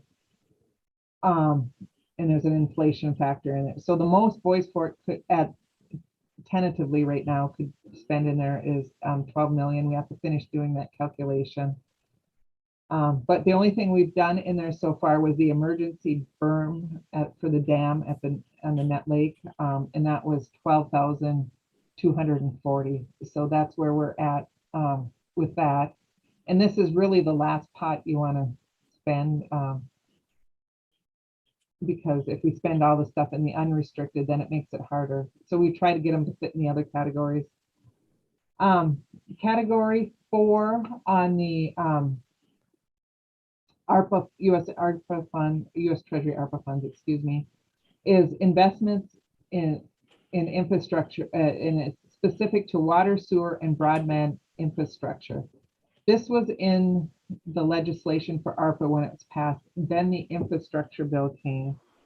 So things that we would have had in here are probably going to be funded in the new infrastructure bill that's just got passed and is just starting to trickle down. And we're going to have the same effect as how we get all those categories with the ARPA and CARES Act funds. It's also going to happen with the infrastructure bill, because there's infrastructure, there's going to be the roads and sewers in the main infrastructure bill that has a direct allocation for tribes, but also the funding agencies will each have it. So like IHS, I know there's a webinar already coming out about IHS infrastructure, so clinic expansions and healthcare facilities. So it's there's a lot of moving parts going on everywhere. And so the last category is administration. So anything for administration for the ARPA funds can be charged here. One thing I want to make clear is we cannot pay indirect costs out of ARPA funds. So everyone understands that, and that's clear, because that's a question I commonly get. So out of the US Treasury ARPA fund direct allocation, we cannot charge indirect costs, but we can hire people to do administration. And there's all kinds of stuff going on here. So the first thing we had done when we were going to get the ARPA funds is we have a stimulus fund coordinator, because there is an extreme amount of paperwork, reporting, coordination, information gathering, and stuff. So the stimulus fund coordinator is a 3-year position at this time. And this amount, now please, is salary, fringe, benefits, mileage, cell phone, etc., all the costs related to that position. So it's approximately 246, almost 247,000 over a 3-year period, probably a little over a 3-year period. And so we've only expended this much. And these items have already been approved by the council. Legal fees, of course, with the ARPA funds, there's a lot of legal fees. We have to do a lot of resolutions. A lot of contracts have to be reviewed. So we're charging that here. We had some office supplies. We've budgeted some because like when we do direct mailings or postage, you know, we have that there because we need to get some stuff occasionally. The last item on here that the council has approved was phase 1 of the Bluestone contract. And you've heard the council talk earlier on the meeting about the Bluestone. They are our planner, our staff had done a lot of work in coordinating, getting information together. But we just didn't, we needed someone to help us take us to the next step and get a more focused path to go on and priorities. And so that's in there. Now in talking with Bluestone, and I just listed these 3 items on here, and there's probably a fourth and a fifth thing I can add on there just from today's meeting. And so, and there's probably even, so I have here, I had wrote ARI contract for the IHBBG application, and I do have a typo in there. That is, when we do these big grants to build buildings, we have to have a preliminary architect on board to give us cost estimates and a preliminary design. Well, we paid for that out of unrestricted tribal dollars, but after talking to Bluestone, we should be putting it in here. And why we paid it out of the unrestricted tribal dollars at that time was because in the grant application, when you write the grant application, you ask for it as a reimbursable. But Bluestone clarified for us that we can put it in here. So we'll go back through and get those contracts and put them in there. And then if we get awarded the grant, when we get reimbursed for those costs, the money will come back into this fund to be reallocated for the purposes under this fund. So we're moving. So we had the ARI contract for the Indian Housing Development Block Grant. We have the grant writer for that grant. We have the Indian Housing Block Grant writer. And I know we have a preliminary contract for the architect on that.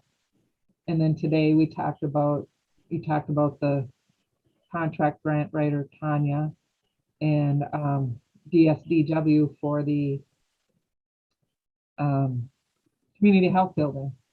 So that's where those are. And so then down here, there's a lot of summaries. You know, probably there's 29 million and everything that they've budgeted so far is 12 million. So we right now we have an unbudgeted of 16,762,898.36. This is a long process. You remember we have 3 years to line up our projects and 5 years to get them completed. So of our money that we had budgeted, 12 million, and I think I must, and like I said, this is a draft. I think there's one number not pulling down here as I look at this. And so I'm working on this. I have a couple of people who are helping me critique me on this report. It has numbers to do all that. The last area I wanted to talk about was the income on these funds. So it has been determined by US Treasury, because normally on federal dollars, if you have interest, you have to give it back to the federal agency. Right away, the US Treasury said that we do not have to return interest income to the Treasury from these dollars, and it is unrestricted dollars. We've been working on an investment policy and procedure. We've selected an investment advisors. By next week, we should have our service agreement for the council, and we'll be moving some of the funds to an investment strategy. It'll be very conservative, safe. We won't lose any funds on it. But the biggest part is kind of planning out our cash flows from that, because if you can get higher rate of returns on investments if you can put them in longer term investments.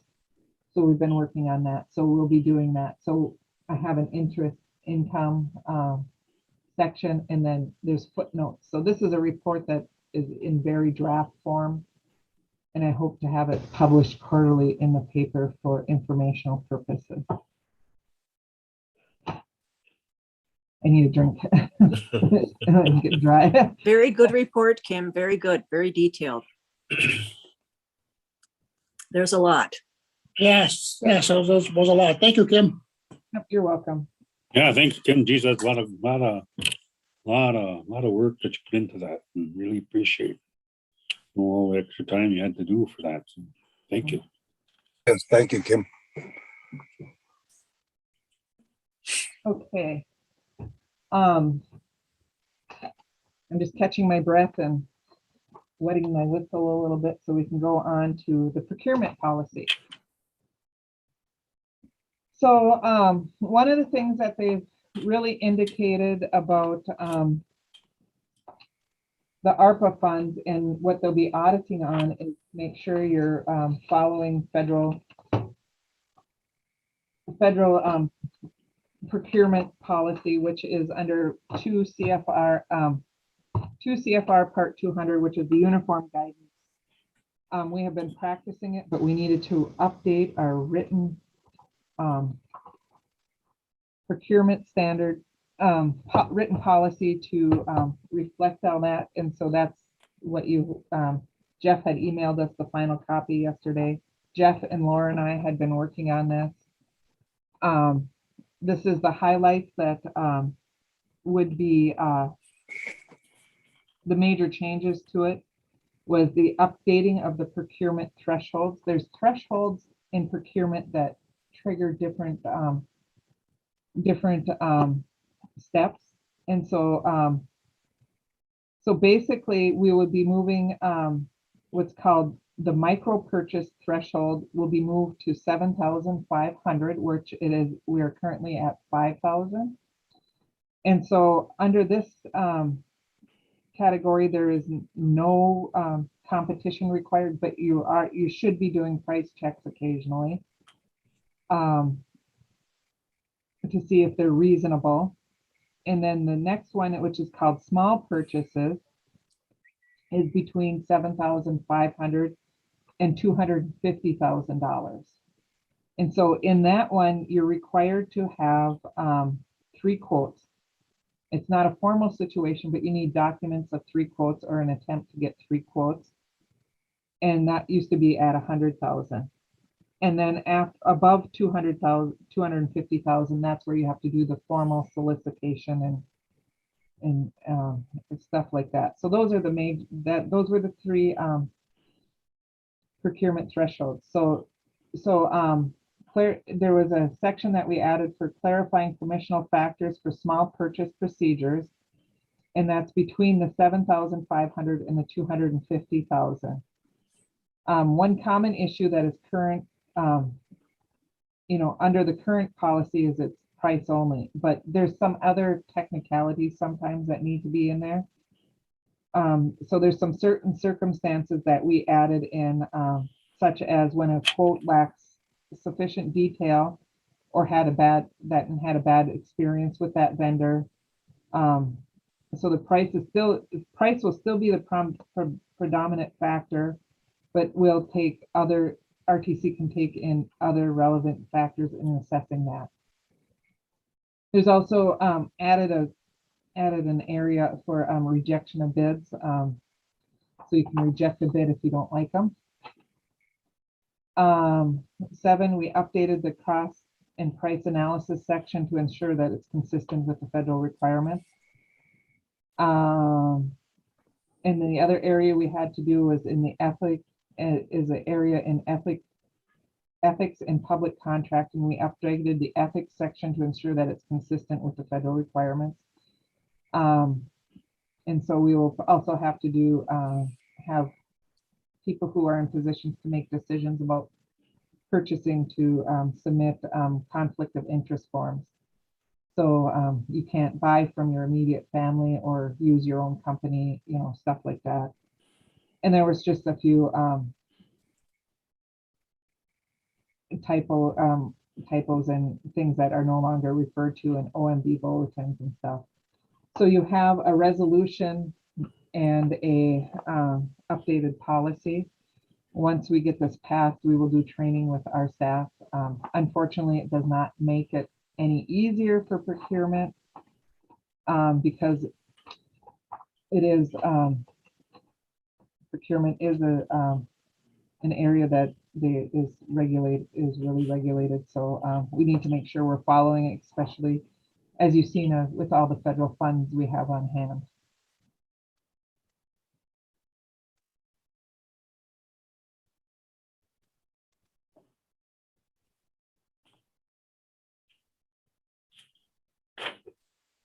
Kim, you and Jeff went through the procurement policy?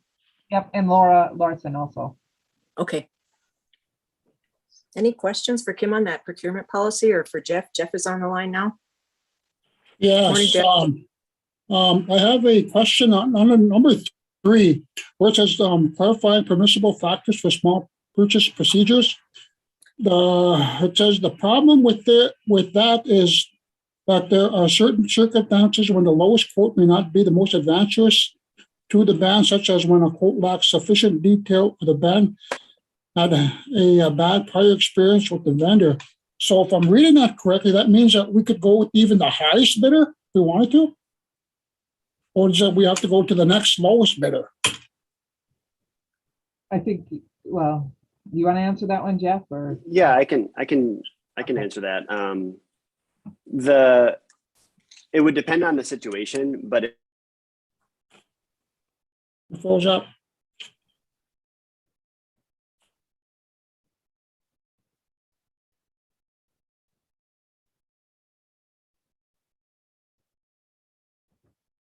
well, as Jeff is getting his fixed, I think we can't jump to this highest bidder. I think you have to have at least reason. You have to have a reason why you're not taking the lowest bidder. You can't, there has to be something probably documented, or as we experienced with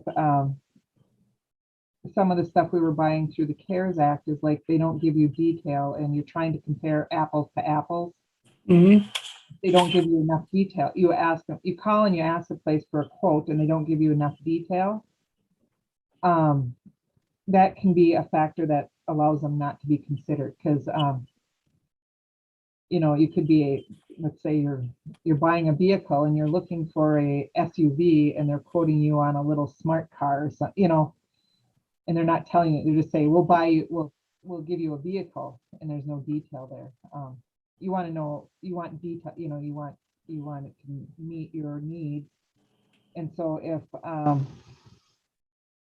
if there isn't enough detail, or like we've had, on occasion, we've had people who don't complete their contracts, or you weren't satisfied with their work, but then you would go to the next lowest bidder, because you have to be fair, and so you go to the next lowest bidder, and if they don't have anything that, they had enough detail and they don't have any bad experience, you go to the next lowest bidder. And there is what we refer to as the X factor for Indian-owned businesses, so they have an advantage too. That remained in there. We made sure that stayed, and so that gives and there's Indian preference. If everything's equal, it goes to a native-owned business, and there's a little. And then there's a percentage based on the size of the contract that they're considered the lowest bid if they're within that percentage. That's the very last page. That's on page 29. So the next step, with regarding the native-owned business, that'd be that's permissible under the various grants that we're applying for under ARPA. Yep.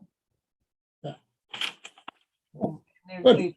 The native-owned businesses should be registered with your Taro office so that they're certified that they meet the criteria.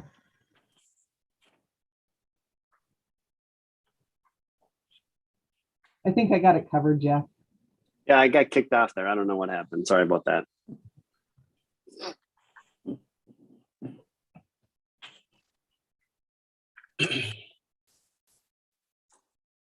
You're muted, Kathy.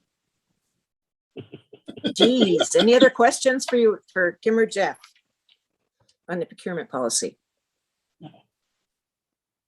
Nope. Okay, do we have a motion to approve the updated procurement policy as presented by Kim and Jeff? Oh, Moved by Shane. Is there a second? Second. Second by Chief. All in favor signify by saying aye. Aye. Ooh, opposed. Silent. Motion carried. Good job, Kim. Holy man. Great job, Kim. That's a lot to report on. Good job, Jeff. Thank you, Kim. Welcome. Jeff, you might as well stay on too. We've got the blight ordinance. The Blight Ordinance next.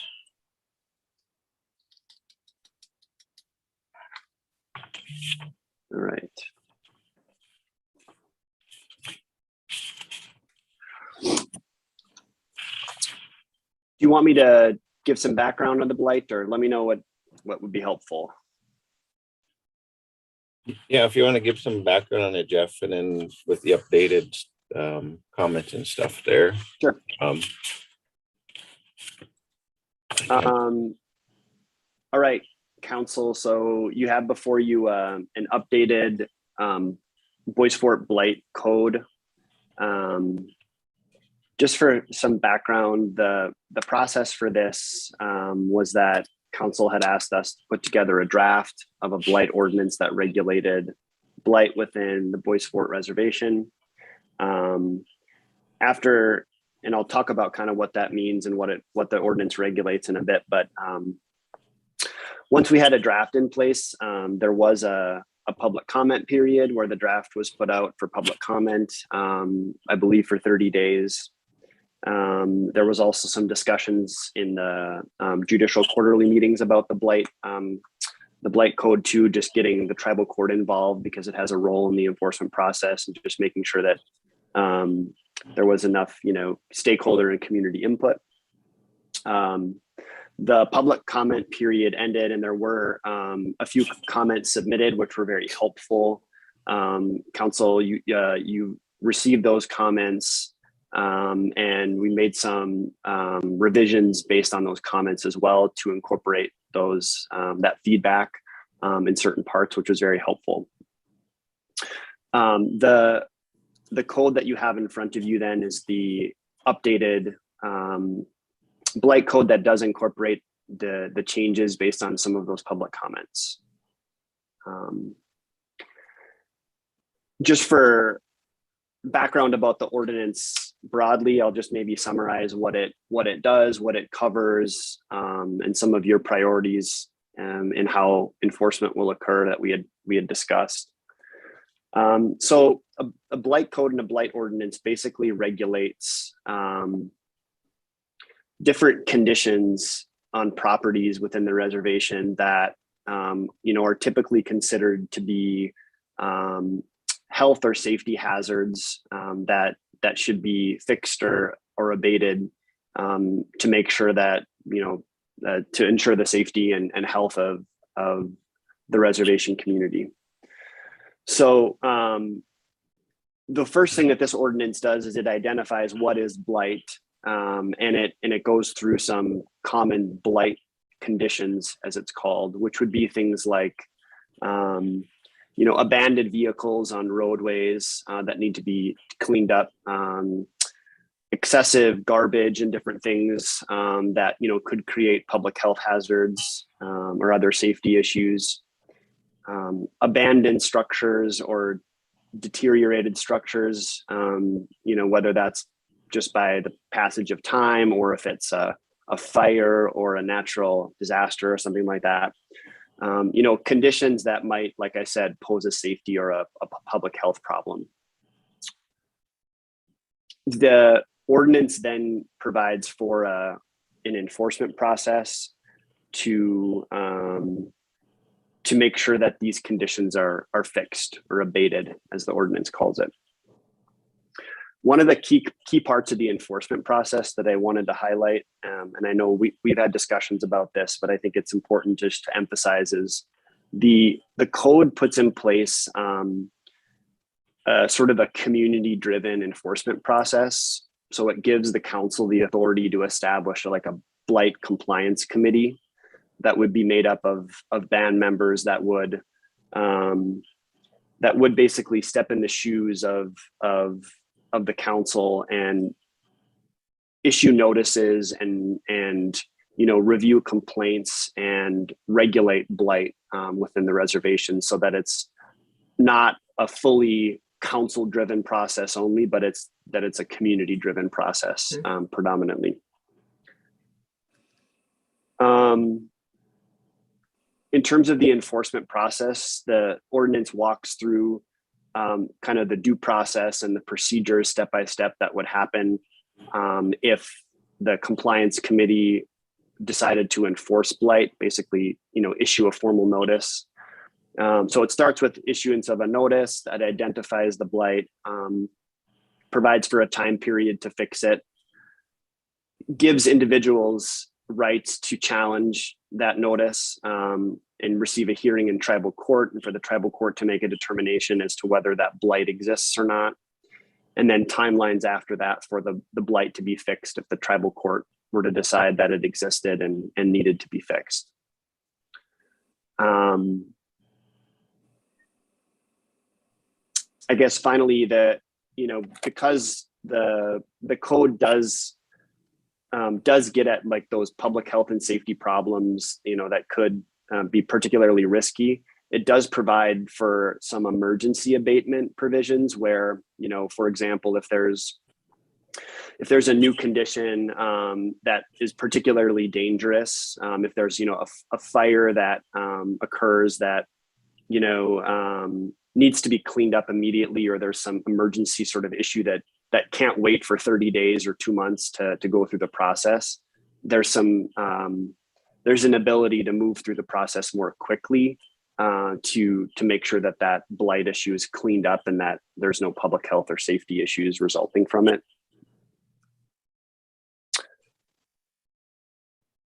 Those are kind of the key parts of the ordinance.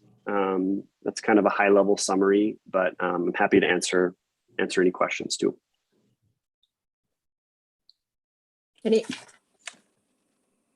Making sure I'm not on mute. Any questions for Jeff on the blight ordinance?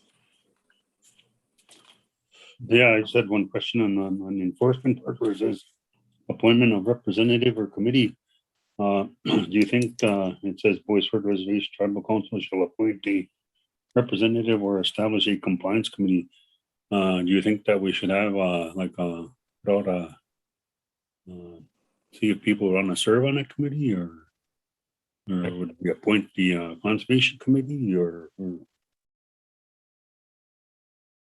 Yeah, I think there's flexibility in how council wants to do it. And so the ordinance does say representative or committee, and that's just to give you all flexibility that if you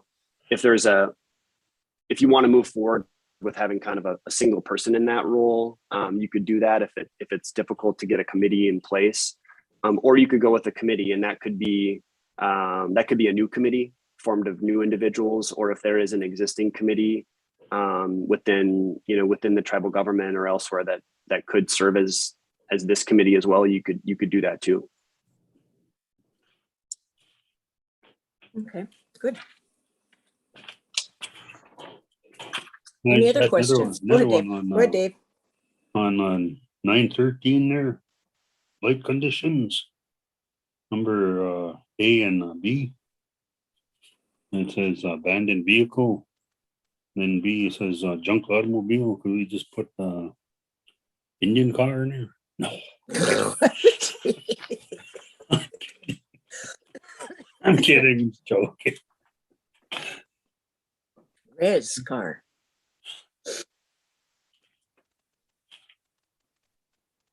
Any other questions for Jeff on the blight ordinance? The No? Looks good. Okay. I would think that once it's approved, that it should be posted publicly and then should be sent to everybody on the reservation so they're aware of the new ordinance. I believe we got a door-to-door here coming. I think it's tomorrow, Okay. actually. If we can get it to them in time. Yeah, if not, we can get it out soon anyway. Okay. I know they need a day just to get the copies made for the individuals, but well, good. Okay, do we have a motion to approve the blight ordinance as presented? Move. Move. Right, is there a second? Who moved? Pete? Chief. Chief. Pete, yeah. Second. Second by Dave. All in favor signify by saying aye. Aye. Aye. Opposed, silent, motion carried. Yay, we have a blight ordinance. Right. You know, it should be sent to the people with recreational leases as well. In Vermillion too, because, you know, we have a lot of people. Okay, good. Thank you, Jeff. That'd be to everybody though, right, Kath? Yep. That would be to all the men. Yep. All right. Thank you, council. Thank you, Jeff. Have a good day. Thank you, Jeff. You too. Okay, now we just have a motion to adjourn. Yep. Second. Chief, made by Chief, second by Shane. All in favor signify by saying aye. Aye. Opposed, silent, motion carried. Want to thank everybody for listening to the meeting today, and for the future listeners, please stay safe, wear your masks. It's a roller coaster ride. That's all I can say with all the COVID, and now they're talking even about a new strain again. And so we aren't out of the woods with this virus yet. So please be safe, social distance, and take care of your loved ones. With that, I'd like to say, Giga Abatement. Giga Abatement.